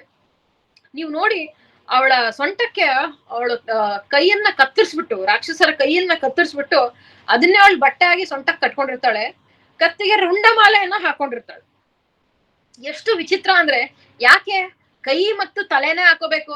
ಕಾಲನ್ ಕತ್ತರಿಸಿ ಹಾಕೋಬೋದಾಗಿತ್ತು, ಬೇಕಾದಷ್ಟು ಅಂಗಾಂಗಗಳಿದ್ವು, ಎಲ್ಲಾ ಬಿಟ್ಟು ಕೈ ಮತ್ತು ರುಂಡವನ್ನೇ ಯಾಕೆ ಅವಳು ಕತ್ತರಿಸಿ ಅವಳನ್ನ ಹಾಕೋಬೇಕು ಅಂತಂದಾಗ ಕೆಟ್ಟ ವಿಚಾರಗಳು ಬರೋದು ನಮ್ಮ ತಲೆಯಲ್ಲಿ, ಅದನ್ನ ಮಾಡಿಸೋದು ನಮ್ಮ ಕೈ. ಹಾಗಾಗಿ ಅವಳು ತಲೆಯನ್ನ ಕತ್ತರಿಸಿ ಕೈಯನ್ನ ಕತ್ತರಿಸಿ ಹಾಕೊಂಡಿರ್ತಾಳಂತೆ. ಎಷ್ಟು ಆಶ್ಚರ್ಯ ಅನ್ಸುತ್ತೆ. ಇವತ್ತಿನ ಒಂದು ಪೀಳಿಗೆಯಲ್ಲಿ ನೋಡ್ತಾ ಹೋದ್ರೆ ಹೆಣ್ಣು ಮಕ್ಕಳನ್ನ ಚುಡಾಯಿಸಿದ್ರೆ ಅಥವಾ ಹೆಣ್ಣು ಮಕ್ಕಳಿಗೆ ಅವ್ರ ಬಗ್ಗೆ ಅಸಭ್ಯವಾಗಿ ವರ್ತಿಸೋದು, ರೇಪ್ ಮಾಡೋದು, ಇಂಥದನ್ನೆಲ್ಲ ಮಾಡಿದಾಗ ದುಬೈ ಗೌರ್ಮೆಂಟ್ ಒಂದು ರೂಲ್ ಮಾಡಿದೆ. ರೂಲ್ ಏನು ಅಂತಂದ್ರೆ, ಯಾರ್ಯಾರು ಹೆಣ್ಮಕ್ಳನ್ನ ಚುಡಾಯಿಸ್ತಾರೆ ಮತ್ತೆ ಯಾರ್ಯಾರು ಹೆಣ್ಮಕ್ಳಿಗೆ ತೊಂದರೆ ಕೊಡ್ತಾರೆ ಅವರನ್ನ ಪಬ್ಲಿಕ್ ಆಗಿ ಅವ್ರ ಕೈಯನ್ನ ಕತ್ತರಿಸುತ್ತೆ. This is a rule in Dubai. ಅದು ಕಾನೂನು ಆಗಿರೋದು ದುಬೈಲಿರುವಂತದ್ದು. ಅವರ ಕೈಯನ್ನ ಪಬ್ಲಿಕ್ ಆಗಿ ಕತ್ತರಿಸ್ತಾರೆ, ತಲೆಯನ್ನ ಕತ್ತರಿಸ್ತಾರೆ. ಇದನ್ನ ಯೋಚನೆ ಮಾಡಿದ್ರೆ ಎಲ್ಲ ಒಂದ್ ಕಡೆ ನಮ್ಮ ದುರ್ಗೆ ಅಥವಾ ನಾವು ಏನ್ ಕಾಳಿ ಅಂತ ಕರಿತೀವಿ, ಆಕೆ ಕೂಡ ಅದನ್ನೇ ಅಲ್ವಾ ಮಾಡಿರೋದು. ಸೊ ಶಿ ಇಸ್ ಇಂಡೈರೆಕ್ಟ್ಲಿ ನಮಗೆ ಹೇಳ್ತಾ ಇರೋದೇನು ಅಂತಂದ್ರೆ, ಹೆಣ್ಮಕ್ಳನ್ನ ಗೌರವ ಕೊಡಿ, ಇಲ್ಲ ಅಂತಂದ್ರೆ ಅವೆಲ್ಲವೂ ಅವಳ ಕತ್ತಿನಲ್ಲಿ ಅವರ ಕೈ ಅಥವಾ ರುಂಡ ಅವಳಿಗೆ ಮಾಲೆ ತರ ಅವಳು ಹಾಕೋತಾಳೆ ಅನ್ನೋದನ್ನ ಅವಳು ಹೇಳ್ತಾ ಇರೋದು. ಒಂದು ಸೌಮ್ಯವಾಗಿರುವಂತಹ ಗೌರಿನೂ ನಾನೇ, ರೌದ್ರವಾಗಿರುವಂತಹ ಕಾಳಿನೂ ನಾನೇ ಅಂತ ನಮಗೆ ಈ ಅವತಾರಗಳು ಅಂದ್ರೆ ಈ ತ್ರಿದೇವಿಯ ಅವತಾರಗಳು ನಮಗೆ ಹೇಳ್ಕೊಡತ್ತೆ. ಇದು ಈ ದೇವ್ರು ಹೀಗೆ ಇರ್ಬೇಕು, ಇದೇ ಬಣ್ಣನೇ ಇರ್ಬೇಕು ಅಂತ ನಾವ್ ಯೋಚಿಸ್ತಾ ಹೋದ್ರೆ ನಮಗೆ ನಿಜವಾಗ್ಲೂ ಆಶ್ಚರ್ಯನೇ ಆಗುತ್ತೆ. ಇನ್ನು ಕಾಳಿಯ ಬಣ್ಣ ನೋಡಿ. ಕಾಳಿ ಅಂತಂದ್ರೆ ಕಪ್ಪು ಬಣ್ಣ ಇರ್ತಾಳಂತೆ ಅವಳು. ಎಷ್ಟು ಭಯಂಕರವಾಗಿರ್ತಾಳೆ ಅಂತಂದ್ರೆ, ಅವಳನ್ನ ಕತ್ಲೆಲ್ಲ ಬೆಳಕೊತ್ತಿನಲ್ಲಿ ನೋಡಿದ್ರೆ, ಅಂದ್ರೆ ಸೂರ್ಯ ಇರುವಾಗ್ಲೂ ನೋಡಿದ್ರೇನೆ ಭಯ ಆಗತ್ತಂತೆ, ಅಷ್ಟು ಭಯಂಕರವಾಗಿರ್ತಾಳಂತೆ ಅವಳು ಕಾಳಿ. ಮತ್ತೆ ಹಾಗಾದ್ರೆ ಯಾಕೆ ಇಷ್ಟು ಕಪ್ಪಾಗಿದೆ ಅವಳ ದೇಹ ಅಂತಂದ್ರೆ, ನಮ್ಮಲ್ಲಿ ಬ್ಲ್ಯಾಕ್ ಅದನ್ನ ನಾವು ಅನಂತ ಅಂತ ಕರಿತೀವಿ. ರಾಮ ಆಗ್ಲಿ ಕೃಷ್ಣ ಆಗ್ಲಿ ಇವರೆಲ್ಲರೂ black, they are in black. ನಮ್ಮ ಮ್ಯಾಥಮ್ಯಾಟಿಕ್ಸ್ ಅಲ್ಲಿ ಈ ಅನಂತ ಅನ್ನೋ ವರ್ಡಿಗೆ ಇನ್ಫಿನಿಟಿ ಅಂತ ಒಂದು ವರ್ಡ್ ಇದೆ. ಇನ್ಫೈನೈಟ್ ಅಂತಂದ್ರೆ ಎಂಡ್ಲೆಸ್. ಅದಕ್ಕೆ ಸ್ಟಾರ್ಟಿಂಗು ಇಲ್ಲ ಎಂಡಿಂಗು ಇಲ್ಲ. ಬ್ಲ್ಯಾಕಿಶ್ ಬ್ಲೂ ಅಂತ ಏನ್ ಕರಿತೀವಲ್ವಾ, ಅದಕ್ಕೆ ಸ್ಟಾರ್ಟಿಂಗು ಇರಲ್ವಂತೆ ಎಂಡಿಂಗು ಇರಲ್ವಂತೆ. ಹಾಗಾಗಿ ನೋಡಿ, ಆಕಾಶಕ್ಕೆ ಸ್ಟಾರ್ಟು ಇಲ್ಲ ಎಂಡು ಇಲ್ಲ, it is blue in colour. ಅದೇ ರೀತಿ ಸಮುದ್ರಕ್ಕೆ ಸ್ಟಾರ್ಟಿಂಗು ಇಲ್ಲ ಎಂಡಿಂಗು ಇಲ್ಲ. ಹಾಗಾಗಿ ಭಗವಂತನ ಅನಂತ ಅಂತ ನಾವು ಪೂಜಿಸ್ತೇವೆ, ಅವನಿಗೆ ಸ್ಟಾರ್ಟಿಂಗು ಇಲ್ಲ ಎಂಡಿಂಗು ಇಲ್ಲ. ಹಾಗಾಗಿ ದೇವಿ ಕಪ್ಪು ಬಣ್ಣದಲ್ಲಿ ಇರ್ತಾಳಂತೆ, ಕಪ್ಪು ಬಟ್ಟೆಯನ್ನ ಧರಿಸಿರ್ತಾಳಂತೆ. ಈ ಕಪ್ಪು, ಆಲ್ಬರ್ಟ್ ಐನ್ಸ್ಟೀನ್ ಅವ್ರು ಹೇಳ್ತಾರೆ, ಕಪ್ಪು ಬಟ್ಟೆಗಳು ಅಥವಾ ಕಪ್ಪು ವಸ್ತು ಅದು ಎನರ್ಜಿಯನ್ನ ಜಾಸ್ತಿ ಹೀರ್ಕೊಳತ್ತೆ, it's a perfect absorber of heat ಅಂತ ಹೇಳ್ತಾರೆ. ಸೊ ನಾವು ಕಪ್ಪು ಬಟ್ಟೆ ಹಾಕೊಂಡಾಗ ಬೇಸಿಗೆಯಲ್ಲಿ ಸಿಕ್ಕಾಪಟ್ಟೆ ಸೆಕೆ ಆಗ್ತದೆ ನಮಗೆ. ಹಾಗಾಗಿ ನಾವು ಕಪ್ಪು ಬಟ್ಟೆಯನ್ನ ನಾವು ಹಾಕೋದಿಲ್ಲ ಅಲ್ವಾ. ಯಾವ ದೇವ್ರು ಕಪ್ಪುನ್ನ ಇಷ್ಟಪಡ್ತಾರೆ ಅಥವಾ ಕಪ್ಪು ಬಣ್ಣವನ್ನ, ಕಪ್ಪು ವಸ್ತ್ರವನ್ನ ಅಥವಾ ಕಪ್ಪುದನ್ನ ಇಷ್ಟಪಡ್ತಾರೆ, ಅಂತಹ ದೇವರು ಜಾಸ್ತಿ ಎನರ್ಜಿನ ಅಬ್ಸಾರ್ಬ್ ಮಾಡ್ಕೋತಾರೆ, ಜಾಸ್ತಿ ಎನರ್ಜಿನ ಎಳ್ಕೋತಾರೆ ಅವರಲ್ಲಿ. ಅದು ಶನಿ ದೇವರಾಗಿರ್ಬೋದು ಅಥವಾ ನಾನು ಹೇಳ್ದಂಗೆ ಕಾಳಿ ಆಗಿರ್ಬೋದು. ಇದೆಲ್ಲ ಎನರ್ಜಿಯನ್ನ ಜಾಸ್ತಿ ಎಳ್ಕೊಳ್ಳುವಂತಹ ಕೆಪಾಸಿಟಿ ಇರುವಂತಹ ದೇವರುಗಳು. ಅವ್ರನ್ನ ಕ್ಷುದ್ರ ದೇವರು ಅಂತಾನೂ ನಾವು ಕರಿತೀವಿ. ಸೊ ಹಾಗಾಗಿ ಆಕೆ ಒಂದು ಶಕ್ತಿಯ ರೂಪ ಅಂತ ತೋರ್ಸೋದಿಕ್ಕೆ ಅವಳು ಕಪ್ಪು ಬಟ್ಟೆಯನ್ನ ಅಥವಾ ಅವಳ ಮೈಯೇ ಕೂಡ ಕಪ್ಪಾಗಿರುತ್ತಂತೆ. ಇದು ಕಾಳಿ ಹೀಗೆ ಇರಬೇಕು ಅಂತ ನಮ್ಮಲ್ಲಿ ನಾವು ಮಾಡಿರ್ತಕ್ಕಂತಹ ಒಂದು, ನಮ್ಮ ಸನಾತನ ಧರ್ಮದಲ್ಲಿರ್ತಕ್ಕಂತಹ ಒಂದು ರೂಲ್ಸ್ ಅಂತಾನೆ ನಾವು ಹೇಳ್ಬೋದು. ಹೀಗಾಗಿ ಮುಂದಿನ ಸಾರ್ತಿ ನಾವೆಲ್ಲಾರು ಸರಸ್ವತಿಯ ಫೋಟೋವನ್ನ ನೋಡಿದ್ರೆ, ಲಕ್ಷ್ಮಿ ಫೋಟೋವನ್ನ ನೋಡಿದ್ರೆ, ಕಾಳಿ ಫೋಟೋವನ್ನ ನೋಡಿದ್ರೆ, ಯಾರು ನಮಗೆ ಯಾಕೆ ಹೀಗೆ ಇದೆ ಅಂತ ಕೇಳಿದ್ರೆ, ಏನೋ ಗೊತ್ತಿಲ್ಲ ರೀ, ಎಲ್ಲಾರು ಪೂಜೆ ಮಾಡ್ಕೊಂಡ್ ಬಂದ್ರು, ನಾವು ಮಾಡ್ಕೊಂಡು ಹೋದ್ವಿ ಅಂತ ಹೇಳೋಕ್ಕಿಂತ ಸರಿಯಾದ ವೈಜ್ಞಾನಿಕ ಕಾರಣವನ್ನ ಕೊಟ್ರೆ ಮೋಸ್ಟ್ಲಿ ನಮ್ಮನ್ನ ಯಾರು ಪ್ರಶ್ನೆ ಮಾಡೋದಿಲ್ಲ ಅಂತ ನಾವು ಅನ್ಕೋತೀವಿ. ಇದು ಒಂದು. ಇನ್ನ ಈ ತ್ರಿದೇವಿ ಫ್ಯಾಮಿಲಿ ನೋಡ, ಅವ್ರ ಗಂಡಂದ್ರು ಮಕ್ಳು ಹೆಂಗಿದೆ ಅಂತ. ಯಾಕೆಂದ್ರೆ ನಮ್ಮಲ್ಲಿ ಯಾರೇ ಒಂದು ಹುಡುಗ ಹುಡುಗಿ ಇದನ್ನ ಒಂದು ಜಾತಕ ಮ್ಯಾಚ್ ಮಾಡ್ತಾರೆ, ಇವನಿಗೆ ಇವ್ರು ಮ್ಯಾಚ್ ಆಗತ್ತ ಅಂತ. ನೀವ್ ಇವ್ರ ಫ್ಯಾಮಿಲಿ ನೋಡ್ರಿ, ಅವ್ರಿಗೆ ತಕ್ಕಂತ ಗಂಡಂದ್ರು ಇದಾರ್ರಿ. ನೀವು ಸರಸ್ವತಿಯನ್ನ ಗಮನಿಸಿ, ಸರಸ್ವತಿಯ ಗಂಡ ಬ್ರಹ್ಮ, ಅವನು ಅಷ್ಟೇ ಬಿಳಿ ಬಣ್ಣದ ಬಟ್ಟೆ ಹಾಕೊಂಡು ಸದಾ ಓದ್ಕೊಂಡು ಯಾವಾಗ್ಲೂ ಓದ್ತಾ ಏನೋ ಹೆಂಡತಿಗೆ ತಕ್ಕ ಗಂಡ ಅಂತಾರಲ್ಲ ಹಾಗೆ. ಸೊ ಗಂಡ ಹೆಂಡತಿ ಇಬ್ರು ಓದೋದಲ್ಲೇ ಓದಿ ತಲೆ ಕೂದಲೆಲ್ಲ ಬ್ರಹ್ಮನಿಗೆ ಹೋಗ್ಬಿಟ್ಟಿದೆ, ಬೆಳ್ಳಗಾಗಿ ಹೋಗ್ಬಿಟ್ಟಿದೆ. ಇನ್ಫ್ಯಾಕ್ಟ್ ಬ್ರಹ್ಮ ವಿಷ್ಣುವಿನ ಮಗ, ವಿಷ್ಣುವಿನ ಹೊಕ್ಕಳು ಬಳ್ಳಿಯಿಂದ ಹುಟ್ಟಿದನು, ವಿಷ್ಣುವಿನ ಮಗ, ವಿಷ್ಣುವೇ ಯಂಗ ಕಾಣಿಸ್ತಾನೆ ಅಂತಂದ್ರೆ ಆಶ್ಚರ್ಯ ಆಗತ್ತೆ. ಯಾಕೆ ಅಂದ್ರೆ ಜ್ಞಾನಿಗಳು ಸಿಕ್ಕಾಪಟ್ಟೆ ಓದಿ ಜಾಸ್ತಿ ತಿಳ್ಕೊಂಡು ಹಣ್ಣಾಗ್ಬಿಟ್ಟಿದಾರೇನೋ ಅಂತ ನಮಗೆ ಒಂದೊಂದ್ಸತಿ ಅನ್ಸುತ್ತೆ. ಹಾಗೆ ಸರಸ್ವತಿ ಮತ್ತೆ ಬ್ರಹ್ಮ ಇಬ್ರು ಹೇಳ ಮಾಡಿಸ್ದಂಗಿದ್ದಾರೆ. ಇನ್ನ ವಿಷ್ಣು ಮತ್ತೆ ಲಕ್ಷ್ಮಿಯನ್ನ ನೀವು ಗಮನಿಸಿ. ವಿಷ್ಣು ಅಂತೂ ಆರಾಮಾಗಿ ಶೇಷನ ಮೇಲೆ ಸುಪ್ಪತ್ತಿಗೆಯಲ್ಲಿ ಮಲ್ಕೊಂಡು ಒಂದು ಕೈನ ತಲೆಗಿಟ್ಕೊಂಡು ಆರಾಮಾಗಿ ಮಲ್ಕೊಂಡು.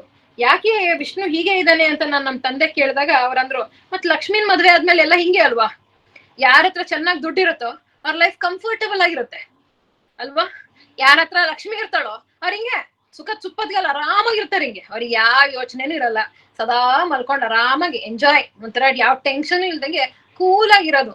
ಸೊ ಲಕ್ಷ್ಮಿನೇ ಕಾಲ ಹತ್ರ ಬಿದ್ದಿದ್ಮೇಲೆ ಇನ್ನ ವಿಷ್ಣುಗಿನ್ನೇನ್ ತೊಂದ್ರೆ, ಆರಾಮಾಗಿರ್ತಾರೆ ಅವ್ರು, ಕಂಫರ್ಟಬಲ್ ಆಗಿರ್ತಾರೆ. ಸೊ ಹಾಗಾಗಿ ಯಾರ ಮನೇಲಿ ದುಡ್ಡು ಚೆನ್ನಾಗಿರತ್ತೆ ಅವರಿಗೆ ಆರೋಗ್ಯದ ಸಮಸ್ಯೆ ಅನ್ನೋದ್ ಬಿಟ್ರೆ ಬೇರೆ ಇನ್ನ ಯಾವ ಸಮಸ್ಯೆನೂ ಇರೋದಿಲ್ವೇನೋ, ಆರಾಮಾಗಿರ್ತಾರೆ ಅನ್ನೋದನ್ನ ತೋರ್ಸೋದಿಕ್ಕೆ ವಿಷ್ಣು ಆರಾಮಾಗಿದ್ದಾನಂತೆ. ಇನ್ನು ಕಾಳಿಯ ಗಂಡ ಅಂದ್ರೆ ನಮ್ಮ ಪರಮಶಿವ, ಅವನನ್ನ ನೋಡಿ, ಕಾಳಿಗೆ ತಕ್ಕಂತ ಗಂಡ ಅವನು. ಅವಳು ರುಂಡಮಾಲೆ ಹಾಕೊಂಡ್ರೆ, ಹೌದಾ ನೀನು ರುಂಡಮಾಲೆ ಹಾಕೋತ್ಯಾ, ನಾನು ಹಂಗಾರೆ ನಾನು ರುಂಡಮಾಲೆನ ಹಾಕೋತೀನಿ, ನಾನು ಏನೋ ಗಜದ ಚರ್ಮವನ್ನ ಕಿತ್ತು ನಾನು ಅದನ್ನ ಸೊಂಟಕ್ ಸುತ್ಕೋತೀನಿ, ನಾನು ಮೈಗ್ ಭಸ್ಮವನ್ನ ಹಚ್ಕೋತೀನಿ, ನಾನು ದೇವ ಭೂತ ಗಣಗಳ ಜೊತೆ ಕುಣಿತೀನಿ, ನನಗೂ ಇಂಥದ್ದೇ ಇಷ್ಟ ಅಂತ ಭಸ್ಮ ಪ್ರಿಯ ಅವನು ಕೂಡ. ನನ್ಗೆ ಇದನ್ನ ನನ್ನ ಫ್ಯಾಮಿಲಿ ಇದನ್ನ ಯೋಚನೆ ಮಾಡಿದಾಗ ಎಷ್ಟು ಕಾಮನ್ ಆಗಿದೆ ಅಲ್ವಾ, ಒಂದು ಗಂಡ ಹೆಂಡತಿ ಮಧ್ಯೆ ಎಷ್ಟು ಅಂಡರ್ಸ್ಟ್ಯಾಂಡಿಂಗ್ ಇದೆ ಅಲ್ವಾ. ಅಂದ್ರೆ ಅವ್ರಿಬ್ರು ಬೇರೆ ಬೇರೆ ಆಗಿದ್ರು ಕೂಡ ಅವ್ರಿಬ್ರು ಮಧ್ಯನಲ್ಲೂ ಒಂದು ಅಂಡರ್ಸ್ಟ್ಯಾಂಡಿಂಗ್ ಇದೆ ಅಂತ ನಮಗೆ ಅನ್ಸುತ್ತೆ. ಇದನ್ನ ನಾವು ಯೋಚನೆ ಮಾಡ್ತಾ ಹೋದಾಗ ಎಲ್ಲೋ ಒಂದ್ ಕಡೆ ಏನೋ ಒಂದು ಮಾಡ್ಬೇಕಲ್ಲ, ಈ ತರ ಪೂಜೆ ಮಾಡ್ಬೇಕಲ್ಲ, ಹಿಂಗೊಂದ್ ಪೇರ್ ಮಾಡ್ಬೇಕಲ್ಲ ಅಂತ ಮಾಡಿಲ್ಲ. ಪ್ರತಿಯೊಂದಕ್ಕೂ ಒಂದು ರೀತಿ ನೀತಿಯನ್ನ ಇಟ್ಟು ಅದೇ ರೀತಿ ಅದಕ್ಕೆ ಹೀಗೆ ಇರ್ಬೇಕು, ಅವ್ರ ಫ್ಯಾಮಿಲಿ ಇದೇ ತರನೇ ಇರ್ಬೇಕು ಅಂತ ಯೋಚಿಸೋದು ನೋಡಿದ್ರೆ ನಮಗೆ ಆಶ್ಚರ್ಯ ಅನ್ಸುತ್ತೆ. ಮುಂದಿನ ಸಾರ್ತಿ ನಾವೆಲ್ಲಾರು ದೇವಸ್ಥಾನಕ್ಕೆ ಹೋದಾಗ ಇವೆಲ್ಲವನ್ನು ನಾವು ಮನಸ್ಸಿನಲ್ಲಿ ಇಟ್ಕೊಳ್ಳೋಣ. ನನ್ನ ಸ್ನೇಹಿತರೊಬ್ರು ನನಗೆ ಕೇಳಿದ್ರು, ಶಮಾ ನೀವು ದೇವ್ರು ಎಲ್ಲಾ ಕಡೆ ಇದ್ದಾನೆ ಅಂತ ನಂಬ್ತೀರಾ ಅಂತಂದ್ರು. ಹೌದ್ರಿ, ನಾನು ಖಂಡಿತ ನಂಬ್ತೀನಿ, ಭಗವಂತ ಎಲ್ಲಾ ಕಡೆನೂ ಇದ್ದಾನೆ. ಅದನ್ನ ನಾನೇನ್ ಹೇಳೋದು, ಹಿರಣ್ಯಕಶಿಪುಗೆ ಅವನ್ ಮಗ ಪ್ರಹ್ಲಾದನೇ ಹೇಳ್ದ, ಎಲ್ಲಿದ್ದಾನೆ ನಿನ್ನ ಶ್ರೀಹರಿ ಅಂತ ಕೇಳಿದಾಗ ಸರ್ವಾಂತರ್ಯಾಮಿಯಾದ ಶ್ರೀಹರಿಯು ಎಲ್ಲೆಲ್ಲೂ ಇದ್ದಾನೆ ಅಂತ ಹೇಳಿದಾನೆ.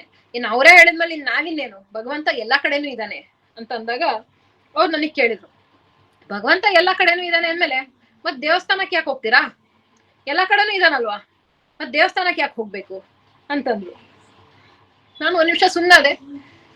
ಆಮೇಲೆ ನಾನು ಅವ್ರಿಗೆ ಕೇಳ್ದೆ, ನೀವು ಗಾಳಿ ಎಲ್ಲಾ ಕಡೆ ಇದೆ ಅಂತ ನಂಬ್ತೀರಾ ಅಂತ. ಹೌದೌದು, ಗಾಳಿ ಎಲ್ಲಾ ಕಡೆನೂ ಇದೆ, ಇಲ್ಲಾಂದ್ರೆ ನಮಗೆ ಉಸಿರಾಡಕ್ ಆಗ್ತಾ ಇರ್ಲಿಲ್ಲ ಅಂತಂದ್ರು. ಗಾಳಿ ಎಲ್ಲಾ ಕಡೆನೂ ಇದೆ ಅಂದ್ಮೇಲೆ ಮತ್ ಫ್ಯಾನ್ ಹಾಕ್ ಹಾಕ್ತೀರಾ ಅಂತಂದೆ. ಅವ್ರಿಗೊಂದ್ ನಿಮಿಷ ಆಶ್ಚರ್ಯ ಆಯ್ತು, ಅವ್ರ ನಕ್ರು ಕೂಡ. ಆಮೇಲೆ ನಾನು ಅಂದೆ, ಗಾಳಿ ಎಲ್ಲಾ ಕಡೆ ಇದೆ ಅಂತ ನಮಗ್ ಗೊತ್ತಿದ್ರು ನಾವ್ ಫ್ಯಾನ್ ಹಾಕೋದು ಗಾಳಿ ಇರುವಿಕೆಯನ್ನ ನಮಗ್ ತೋರಿಸ್ಕೊಡತ್ತೆ. ಇರ್ಬೋದು, ಗಾಳಿ ಎಲ್ಲಾ ಕಡೆ ಇರ್ಬೋದು, ನೀನ್ ಫ್ಯಾನ್ ಹಾಕ್ದಾಗ ಮಾತ್ರ ನಿನಗೆ ಒಂದು ನೆಮ್ಮದಿ ಸಿಗುತ್ತೆ, ಅದ್ರ ಕೆಳಗಡೆ ಕುತ್ಕೊಂಡಾಗ ಆ ಗಾಳಿನ ನೀನ್ ಅನುಭವ ಪಡ್ಕೋತೀಯ. ದೇವಸ್ಥಾನಗಳು ಹಾಗೆ, ಭಗವಂತ ಎಲ್ಲಾ ಕಡೆನೂ ಇದ್ದಾನೆ, ನಮ್ಮ ಮನೇಲೂ ದೇವ್ರ ಮನೆ ಇದೆ, ಬೇಕಾದಷ್ಟು ಫೋಟೋಗಳಿದೆ ಅಂತ ನಮಗ್ ಗೊತ್ತಿದ್ರು ಕೂಡ ನಾವ್ ಯಾಕೆ ದೇವಸ್ಥಾನಕ್ಕೆ ಹೋಗ್ಬೇಕು ಅಂದ್ರೆ ಭಗವಂತನ ಇರುವಿಕೆಯನ್ನ ಪಡ್ಕೊಳ್ಳಕ್ಕೆ, ಆ ಶಕ್ತಿಯನ್ನ ಅನುಭವಿಸ್ಲಿಕ್ಕೆ ನಾವು ಹೋಗ್ಬೇಕು. ಆದ್ರೆ ಸುಮ್ನೆ ಹೋಗ್ಬಾರ್ದು. ಯಾವ್ದೇ ಒಂದು ದೇವ್ರನ್ನ ನಾವು ದೇವಸ್ಥಾನಕ್ಕೆ ಹೋಗ್ತಾ ಇದೀವಿ, ದೇವ್ರನ್ನ ನೋಡ್ತಾ ಇದೀವಿ ಅಂತಂದ್ರೆ ಯಾಕೆ ಈ ದೇವ್ರು ಹೀಗೆ ಇರ್ಬೋದು, ಇದ್ರ ಹಿನ್ನೆಲೆ ಏನಿರ್ಬೋದು ಅಂತ ನಾವು ತಿಳ್ಕೊಳ್ಳೋದು ನಮ್ಮನ್ನ ಭಗವಂತನನ್ನ ಮತ್ತಷ್ಟು ಹತ್ರಕ್ಕೆ ಕರ್ಕೊಂಡು ಹೋಗುತ್ತೆ, ಸಾವಿರಾರು ಪ್ರಶ್ನೆಗಳಿಗೆ ಉತ್ತರ ಕೊಡುತ್ತೆ. ಯಾಕೆಂದ್ರೆ ನನ್ನ ಸ್ನೇಹಿತರು ಕೆಲವ್ರು ಕೇಳ್ತಾ ಇರ್ತಾರೆ, ನೀವೇನಪ್ಪಾ ನೀವು 108 ದೇವ್ರುಗಳನ್ನೆಲ್ಲ ಪೂಜೆ ಮಾಡ್ತೀರಾ ಹಿಂದೂಗಳು, ನಾವು ನೋಡಿ ಒಂದೇ ದೇವ್ರು ಅಂತಂದಾಗ ನಾನು ಅದೇ ಹೇಳ್ತೀನಿ, ನಮಗೆ ಒಂದೇ ದೇವ್ರು 2 ದೇವ್ರು ಅಂತೇನಿಲ್ಲ, ಎಲ್ಲಾದ್ರಲ್ಲೂ ದೇವರನ್ನ ನಾವು ಕಾಣೋರು. ಹಾಗಾಗಿ ಎಲ್ಲಾ ಕಡೆನೂ ನಾವು ದೇವರನ್ನ ನಾವು ಎಲ್ಲಾ ಕಡೆನೂ ದೇವರನ್ನ ನಾವು ನೋಡೋ ಅಂತಹ ಒಂದು ಏನಂತಾರೆ ಓಪನ್ ಮೈಂಡ್ ಇರೋ ಅಂತಹ ಸನಾತನಿಗಳು ನಾವು. ಇದು ನಮಗೆ ನಿಜವಾಗ್ಲೂ ನಮಗೆ ನಮ್ಮ ಸನಾತನ ಧರ್ಮ ಅಥವಾ ನಮ್ಮ ಹಿಂದೂ ಧರ್ಮ ನಮಗೆ ಕಲಿಸ್ಕೊಟ್ಟಂತಹ ಕೆಲವು ಸಂಸ್ಕಾರ ಅಂತಾನೆ ಹೇಳ್ಬೋದು. ಇವತ್ತಿನ ವಿಷಯವಾದಂತಹ ತ್ರಿದೇವಿ ಇದು ನಿಮಗೆ ಇಷ್ಟ ಆಯ್ತು ಅಂತ ಅನ್ಕೋತೀನಿ. ನಾನು ಮುಂಚೆನೆ ಹೇಳ್ದಾಗೆ ಪ್ರತಿಯೊಂದ್ರಲ್ಲೂ ನಾವು ಕಲಿಯೋದು ಇದ್ದೇ ಇರತ್ತೆ.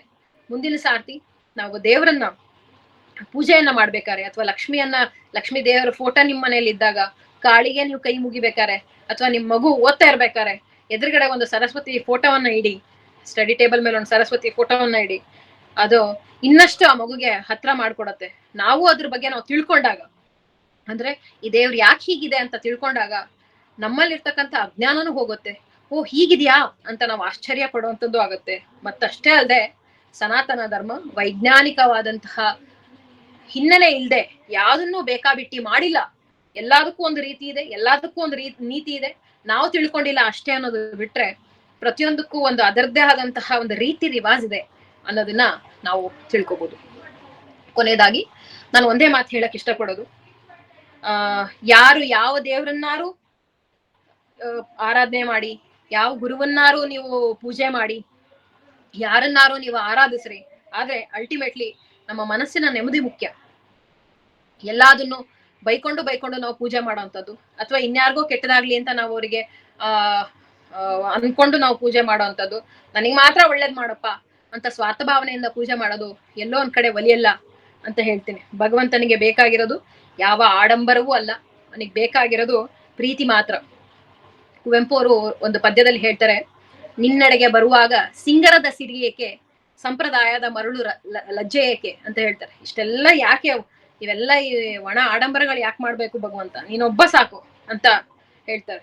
ಹಾಗಾಗಿ ನಾವು ಯಾವ್ದೇ ಗುರುವನ್ನ ಪೂಜೆ ಮಾಡ್ಬೇಕಾರೆ, ಯಾವ್ದೇ ಭಗವಂತನ ಪೂಜೆ ಮಾಡ್ಬೇಕಾರೆ ನಾವು 100% ಕೊಟ್ರೆ ಮಾತ್ರ, ಅಂದ್ರೆ ಯಾವ ಆಡಂಬರವೂ ಇಲ್ಲದೆ ಶುದ್ಧ ಮನಸ್ಸಿನಿಂದ ಪ್ರತಿಯೊಬ್ಬರಲ್ಲೂ ಒಳ್ಳೆದನ್ನೇ ಕಾಣೋದನ್ನ ಮಾತ್ರ ನಾವು ನೋಡ್ತಾ ಹೋದ್ರೆ ಖಂಡಿತ ನಮಗೆ ಭಗವಂತ ಒಲಿತಾನೆ ಅಂತ ಅನ್ಸುತ್ತೆ. ಈ ನವರಾತ್ರಿ ಶುಭ ಸಂದರ್ಭದಲ್ಲಿ ನಿಮಗೆ ಎಲ್ಲರಿಗೂ ಆ ತಾಯಿ ಸನ್ಮಂಗಳನ್ನ ಉಂಟು ಮಾಡ್ಲಿ. 9 ದಿನವೂ ನಾವು ಗ್ರ್ಯಾಂಡ್ ಆಗಿ ಆಚರಿಸೋಣ. ಹಬ್ಬಗಳನ್ನ ಗ್ರ್ಯಾಂಡ್ ಆಗಿ ಮಾಡ್ಬೇಕಂತ. ಸೊ ಆಚರಿಸೋಣ. ಆ ತಾಯಿ ನಿಮ್ಮೆಲ್ರಿಗೂ ಒಳ್ಳೇದ್ ಮಾಡ್ಲಿ ಅಂತ ನಾನು ಕೇಳ್ಕೊತೀನಿ. ಧನ್ಯವಾದಗಳು. ಏನಾರು ಡೌಟ್ಸ್ ಇದ್ರೆ, ಏನಾರು ಕ್ವಶನ್ಸ್ಗಳಿದ್ರೆ ನೀವು ನನಗೆ ಕೇಳ್ಬೋದು. ನನಗೆ ಖುಷಿ ಆಗುತ್ತೆ ಏನಾರು ಇದ್ರೆ, ಅಥವಾ ನಿಮ್ಮ ಒಪಿನಿಯನ್ ನನಗೆ ಹೇಳ್ಬೋದು. ಹೇಗೆ ಅನಿಸ್ತು ಕಾರ್ಯಕ್ರಮ ಅಂತಲೂ ನಂಗೆ ಹೇಳ್ಬೋದು. ನಿತಿ, ತುಂಬಾ ಚೆನ್ನಾಗಿತ್ತು ಶಮಾ ಅವ್ರೆ. Thank you Savita madam. ಚೆನ್ನಾಗಿ ಹೇಳಿದ್ರಿ. ಸರಸ್ವತಿ, ಲಕ್ಷ್ಮಿ ಮತ್ತೆ ಕಾಳಿ ರೂಪಗಳನ್ನ ವೈಜ್ಞಾನಿಕ ಕಾರಣಗಳನ್ನು ಕೊಡ್ತಾ ಚೆನ್ನಾಗಿ ಎಕ್ಸ್ಪ್ಲೈನ್ ಮಾಡಿದ್ರಿ. ತುಂಬಾ ಧನ್ಯವಾದಗಳು ತಮಗೆ. ಯಾರು ತಮಗೆ ಅನಿಸಿಕೆಗಳನ್ನ ಹೇಳ್ಬೇಕು ಅನ್ಸಿದ್ರೆ ಹೇಳ್ಬೋದು. ಯಾರಿಗಾರು ಅನಿಸಿಕೆ ಏನಾರು ಇದ್ರೆ ಹೇಳ್ಬೋದು, ಪ್ರಶ್ನೆಗಳಿದ್ರೆ ಕೇಳ್ಬೋದು.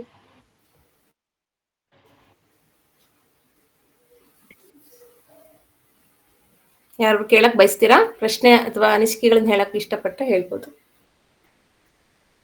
ನನಗೆ ಈ ಒಂದು ಸತ್ಸಂಗ ಬಹಳ ಇಷ್ಟ ಆಯ್ತು. ಮೊದಲನೇದಾಗಿ ಎಲ್ಲಾ ಸಂದರ್ಭದಲ್ಲಿ ಎಲ್ಲರೂ ಬರ್ಲಿಕ್ಕೆ ಆಗೋದಿಲ್ಲ. ಯಾಕಂದ್ರೆ ಮಳೆ ಇರ್ಬೋದು ಅಥವಾ ಕಾರಣಾಂತರದಿಂದ ಹೆಲ್ತ್ ಇಶ್ಯೂಗಳಿರ್ಬೋದು. ಇನ್ಫ್ಯಾಕ್ಟ್ ಒಬ್ಬೊಬ್ರು ಒಂದೊಂದ್ ಕಡೆ ಇರ್ಬೋದು. ಈಗ ನೋಡಿ, ನಾವ್ ಒಂದ್ ಕಡೆ ಇರ್ತೀವಿ, ನೀವ್ ಒಂದ್ ಕಡೆ ಇರ್ತೀರಾ. ಆದ್ರೆ ಯಾವ್ದೋ ಒಂದು ಒಳ್ಳೆ ಉದ್ದೇಶ ಇಟ್ಕೊಂಡು ಇಷ್ಟು ಜನ ಒಂದ್ 1 hour ಅಥವಾ ಒಂದ್ 45 ನಿಮಿಷ ನೀವೆಲ್ಲ ಸೇರಿರೋದು ಒಂದು ಒಳ್ಳೇದನ್ನ ಯೋಚನೆ ಮಾಡೋದಕ್ಕೆ ಅಥವಾ ಏನೋ ಕಲಿಯೋದಿದೆ ಅನ್ನೋದಕ್ಕೆ ನೀವು ಕಿವಿಗೊಟ್ಟಿರೋದು ನಂಗೆ ನಿಜವಾಗ್ಲೂ ಆಶ್ಚರ್ಯ. ಎಕ್ಸಲೆಂಟ್ ಟೀಮ್ ವರ್ಕ್ ಅಂತಾನೆ ನಾನು ಹೇಳ್ಬೇಕು. ಯಾಕಂದ್ರೆ ಎಲ್ಲರನ್ನು ಒಂದುಗೂಡ್ಸಿರ್ತಕ್ಕಂತಹ ಕರೆಕ್ಟ್ ಶಮಾ ಅವ್ರೆ ನೀವ್ ಹೇಳಿದ್ದು. ಯಾಕಂದ್ರೆ ಎಲ್ಲರೂ ಬರಕ್ ಆಗದೆ ಇರೋ ಸಂದರ್ಭದಲ್ಲಿ ಟೆಕ್ನಾಲಜಿ ಮೂಲಕನಾರು ನಾವು ಸೇರ್ಕೊಳ್ಳೋಣ ಅಂತ ಒಂದು ಒಳ್ಳೆ ವಿಚಾರನ ಹಂಚ್ಕೋತಾ ಇದೀವಿ. ಯಾಕಂದ್ರೆ ಈ ಸಂದರ್ಭವನ್ನ ನಾವು ಒಂದು ಟಿವಿ ನೋಡಿ ಕಲಿಬೋದಿತ್ತು, ಅಥವಾ ಇನ್ನೊಬ್ರ ಬಗ್ಗೆ ಮಾತಾಡ್ಬಿಟ್ಟು ನಾವು ಸಮಯನ ಹಾಳು ಮಾಡ್ಬೋದಿತ್ತು, ರಾಜಕೀಯ ಬೇಕಾದಷ್ಟು ಆಪ್ಷನ್ ಇದೆ ನಮಗೆ. ಆದ್ರೆ ನೀವು ಎಲ್ಲರನ್ನು ಹಿಡಿದಿಟ್ಟಿರ್ತಕ್ಕಂತಹ ರೀತಿ ಒಂದ್ ಅರ್ಧ ಗಂಟೆನಾರು 1 hour ದೇವ್ರ ಬಗ್ಗೆ ಏನೋ ಒಂದು ಅಥವಾ ಗುರುವಿನ ಬಗ್ಗೆ ಏನೋ ಒಂದು ಯೋಚನೆಯನ್ನು ಮಾಡೋಣ ಅನ್ನೋ ಒಂದು ನಿಮ್ಮ ನಿಲುವು ನನಗೆ ಬಹಳ ಇಷ್ಟ ಆಯ್ತು. ಇಲ್ಲಿ ಸೇರ್ಕೊಂಡಿರೋ ಪ್ರತಿಯೊಬ್ಬರಿಗೂ ನಾನು ಹ್ಯಾಟ್ಸ್ ಆಫ್ ಅಂತಾನೆ ಹೇಳ್ತೀನಿ. ಯಾಕೆಂದ್ರೆ ಅಷ್ಟೆಲ್ಲಾ ಕೆಲಸ ಬಿಟ್ಟು ನಿಮಗೋಸ್ಕರ ನೀವು 1 hour ನೀವು ಕೊಟ್ಟಿದ್ದೀರಿ. ನಂಗೆ ಬಹಳ ಖುಷಿ ಆಯ್ತು. ಮುಂದೆ ಇದೇ ರೀತಿ ಯಾವ್ದಾದ್ರು ಒಂದು ಸತ್ಸಂಗ ಏನಾದ್ರು ಇದ್ರೆ ಖಂಡಿತ ನನ್ಗೂ ಲಿಂಕ್ ಕಳ್ಸಿ, ನಾನು ಜಾಯ್ನ್ ಆಗ್ತೀನಿ. ನಾನು ಕೇಳಕ್ ಖಂಡಿತ ನಡೀತಾ ಇದೆ ಶಮಾ ಅವ್ರೆ. 2 ವರ್ಷದಿಂದಾನು ಬರ್ತಾ ಇದೆ. 2 ವರ್ಷಕ್ಕೆ ನಮ್ಗೆ ಡಿಸೆಂಬರ್ಗೆ 2 ವರ್ಷ ತುಂಬ್ತಾ ಇದೆ, ನಡೀತಾ ಇದೆ. ನಿಮ್ಗೂ ಇನ್ಮೇಲೆ ಲಿಂಕ್ ಹಾಕ್ತೀನಿ, ಬಂದ್ ಜಾಯ್ನ್ ಆಗಿ. I am very happy. ಏನಾರು ಡೌಟ್ಸ್ ಇದ್ರೆ ಕೇಳ್ಬೋದು. ಮುಂದಿನ ಸಾರ್ತಿ ಏನಾರು ಅವಕಾಶ ಟೆಂಪಲ್ಸ್ ಬಗ್ಗೆ ಏನಾರು ಮಾತಾಡ ಖಂಡಿತ ಬನ್ನಿ, ಇನ್ನೊಂದ್ಸರಿ ಏನಾರು ಮಾತಾಡೋದಿದ್ಯಾ? ಯಾರಾದ್ರೂ ಮಾತಾಡ್ತಿದ್ಯಾ? ಮೇಡಮ್ ಅವರೇ ಇದು ಶಾರದಾ ದೇವಿ, ಸರಸ್ವತಿ ದೇವಿ ವಿದ್ಯಾ, ಆಕೆನೆ ಜ್ಞಾನ ಸ್ವರೂಪಿಣಿ ಹೌದು. ಅಂತ ಎಲ್ಲ ನಾವು ಎಲ್ಲರಿಗೂ ವಿದ್ಯೆಯನ್ನು ಕೊಡುವಂತಗಳು, ಅವಿದ್ಯೆಯನ್ನು ನಾಶ ಮಾಡಿ ವಿದ್ಯೆಯನ್ನು ಕೊಡುವಂತಗಳು, ಕೃಪೆ ಮಾಡ್ತಕ್ಕಂಥವಳು ಸರಸ್ವತಿ ಅಂತ ಎಲ್ಲರೂ ಅದ್ರ ಈಗ ಆಕೆನೆ ಸ್ಟೂಡೆಂಟ್ ತರ ಇದ್ದಾಳೆ ಅಂತ ಹೇಳಿದ್ರಲ್ಲ, ಅಂದ್ರೆ ನೀವು ಚಿತ್ರಕ್ಕೆ ಹೇಳ್ತೀರಾ, ಯಾವ್ದಕ್ ಹೇಳ್ತೀರಾ ಅಂತ ಗೊತ್ತಾಗ್ಲಿಲ್ಲ, ತಿಳ್ಕೊಳ್ಬೇಕನ್ನ. ಒಬ್ಬ ಸ್ಟೂಡೆಂಟ್ ಹೇಗಿರ್ಬೇಕು ಅನ್ನೋದಕ್ಕೆ ಸರಸ್ವತಿ ಒಂದ್ ಎಕ್ಸಾಂಪಲ್ ಅಂತ ನಾನು ಹೇಳ್ದೆ. ಅಂದ್ರೆ ಒಬ್ಬ ಸ್ಟೂಡೆಂಟ್ ಹೇಗಿರ್ಬೇಕು ಅಂತಂದ್ರೆ, ಅವನ ಮೊದಲನೇದಾಗಿ ಅವನು ಫಸ್ಟ್ ಆಫ್ ಆಲ್ ಒಂದ್ ಕಡೆ ಕುತ್ಕೊಂಡು ಒಂದ್ ಫರ್ಮ್ ಆಗಿ ಕುತ್ಕೊಂಡು ಯಾವ್ದಾದ್ರು ಒಂದ್ ಕೆಲಸ ಹಿಡಿದ್ರೆ ಅದನ್ನ ಬಿಡದೆ ಅದನ್ನ ಪೂರ್ತಿ ಮುಗಿಸೋ ಅಂತದ್ದು, ಪದೇ ಪದೇ ಎದ್ದು ಹೋಗುವಂಥದ್ದು, ಚಂಚಲ ಮನಸ್ಸು ಇರಬಾರ್ದು ಅವನಿಗೆ. ಕುತ್ಕೊಂಡು ಕಲಿತೀನಿ ಅಂತಂದ್ರೆ ಆ ಕಲಿಯೋ ಒಂದು ಗುಣ ಇರ್ಬೇಕು, ಬಂಡೆ ರೀತಿ ಅಂತ ಹೇಳ್ತಾರಲ್ಲ ಹಾಗೆ. ಎರಡನೇದು, he should be neat and discipline. ನೋಡಿ ಅವಳು ಹೇಗಿರ್ತಾಳೆ, ಯಾ ಶುಭ್ರ ವಸ್ತ್ರಾಂಬಿತ ಅಂತೆ, ಕೊಳಕಂದ್ರ ಆಗಲ್ವಂತೆ ಅವಳಿಗೆ, ಕ್ಲೀನ್ ಆಗಿರ್ತಾಳಂತೆ ಅವಳು. ಸೊ ಸ್ಟೂಡೆಂಟ್ ಎರಡನೇದಾಗಿ ಅವನು ಏನೋ should be neat and discipline. ಮೂರನೇದಾಗಿ ಹೇಗೆ ಒಬ್ಬ ಜ್ಞಾನಿಗೆ, ಒಬ್ಬ ಕಲ್ತಿರೋನಿಗೆ ಅವನ ಬ್ರೈನ್ ಮತ್ತೆ ಸ್ಪೈನಲ್ ಕಾರ್ಡ್ ಮೇಲೆ ಕಂಟ್ರೋಲ್ ಇರುತ್ತೆ, ಅಂದ್ರೆ ಅವ್ನ ಬಿಹೇವಿಯರ್ ಚೆನ್ನಾಗಿರ್ಬೇಕಂತ. ಉಳಿದಿದ್ದೆಲ್ಲ ಆಮೇಲೆ ಅವ್ನ ಬಿಹೇವಿಯರ್ ನೆಟ್ಟಿಗಿರ್ಬೇಕು. ನಾಲ್ಕನೇದು, ಸಮಾಜದಲ್ಲಿ ಅವನಿಗೆ ಒಳ್ಳೇದು ಇರುತ್ತೆ ಕೆಟ್ಟದು ಇರುತ್ತೆ ಆರಿಸ್ಕೊಳಕ್ಕೆ. ಅಂದ್ರೆ ಅವನಿಗೆ ಕೆಟ್ಟ ಫ್ರೆಂಡ್ಸು ಸಿಗ್ತಾರೆ, ಒಳ್ಳೆ ಫ್ರೆಂಡ್ಸು ಸಿಗ್ತಾರೆ. ಆದ್ರೆ ಒಬ್ಬ ಸ್ಟೂಡೆಂಟ್ ಯಾವತ್ತು ಒಳ್ಳೇದನ್ನ ಆರಿಸ್ಕೋಬೇಕು, ತನಗೆ ಏನ್ ಒಳ್ಳೇದು ಅನ್ಸುತ್ತೆ ಅದನ್ನ ಆರಿಸ್ಕೋಬೇಕು ಅನ್ನೋದಕ್ಕೆ Saraswati is a symbol of student ಅಂತ ಹೇಳಿದೆ. ಸರಸ್ವತಿ ಸ್ಟೂಡೆಂಟ್ ಅಂತ ಹೇಳಲಿಲ್ಲ. ಒಬ್ಬ ಸ್ಟೂಡೆಂಟ್ ಸರಸ್ವತಿ ರೀತಿ ಇರ್ಬೇಕು, ಅವಳಿಂದ ಇನ್ಸ್ಪೈರ್ ಆಗ್ಬೇಕು, ಹೀಗಿರ್ಬೇಕು ಅಂತ. ಸುಮ್ನೆ ಅದಕ್ಕೆ ಹೇಳ್ತಾರೆ ನೋಡಿ, ಸರಸ್ವತಿಯನ್ನ ಆರಾಧಿಸ್ಕೊಳ್ಳೋದಕ್ಕೆ ನಮ್ಗೆ ಯಾವ ಹೋಮನೂ ಇಲ್ಲ. ಸರಸ್ವತಿ ಹೋಮ ಅಂತ ಯಾರು ಮಾಡ್ಸಲ್ಲ, ಹೋಮ ಅಂತ ಯಾವ್ದು ಇಲ್ಲ. ನಾನು ಹೊಸದಾಗಿ ಸರಸ್ವತಿ ಹೋಮ ಮಾಡಿದೆ ಅವೆಲ್ಲ ಇಲ್ಲ. ಸರಸ್ವತಿಯನ್ನ ಒಲಿಸ್ಕೊಳಕ್ ಇರೋದು ಒಂದೇ ಒಂದು, ಕುತ್ಕೋ ನಿಯತ್ತಾಗಿ ಕಲಿ, ಅದನ್ನ ಏನೋ ಓದು, ಪದೇ ಪದೇ ಓದು, ಮತ್ತೆ ಮತ್ತೆ ಓದು, ಅವಾಗ ಮಾತ್ರ ಅವಳು ಒಲಿಲಿಕ್ಕೆ ಸಾಧ್ಯ. ಯಾವ ಪೂಜೆ ಪುನಸ್ಕಾರದಿಂದಲೂ ಸರಸ್ವತಿ ಒಲಿಯೋದಿಲ್ಲ. ಸೊ ಒಬ್ಬ ಸ್ಟೂಡೆಂಟ್ ಆ ರೀತಿ ಇರ್ಬೇಕು, ಸರಸ್ವತಿ ರೀತಿ ಇರ್ಬೇಕು ಅನ್ನೋದಕ್ಕೆ ಅವಳು ಸಿಂಬಲ್ಲು. ಹಾಗಾಗಿ ನಾವು ಅವಳಿಗೆ ವಿದ್ಯಾಗೆ ದೇವಿ ಅಂತ ಅಂದ್ಬಿಟ್ಟು ನಾವು ಅವಳನ್ನ ಆರಾಧನೆಯನ್ನ ಮಾಡ್ತೇವೆ ಅನ್ನೋ ಒಂದು ನಿಟ್ಟಿನಲ್ಲಿ ನಾವು ಸರಸ್ವತಿ ಹೀಗೆ ಇರ್ಬೇಕು ಅಂತ ಮಾಡಿರುವಂತದ್ದು. ಗುಡ್ ಕ್ವಶನ್ ನಿರ್ಮಲಾ ಮ್ಯಾಮ್, ಖುಷಿ ಆಯ್ತು ನಂಗೆ. ಇನ್ನೇನಾರು ಕೇಳಲಿಕ್ಕಿದ್ಯಾ? ಮತ್ತೆ ಯಾರು ಕೇಳ್ತೀರಾ? ನನಗೆ ಒಂದು ಸಣ್ಣ ಒಂದು ಉದಾಹರಣೆಯನ್ನ ಕೊಡ್ತೀನಿ. ನನ್ನ ಶಾಲೆಯಲ್ಲಿ ಆದಂತಹ ಒಂದು ಇನ್ಸಿಡೆಂಟ್. ಒಂದು ಮಗು ಪುಸ್ತಕಕ್ಕೆ, ಇದು ಸುಮಾರು ಜನಕ್ಕೆ ಅಭ್ಯಾಸನೂ ಆಗಿರ್ಬೋದು ಇಲ್ಲಿ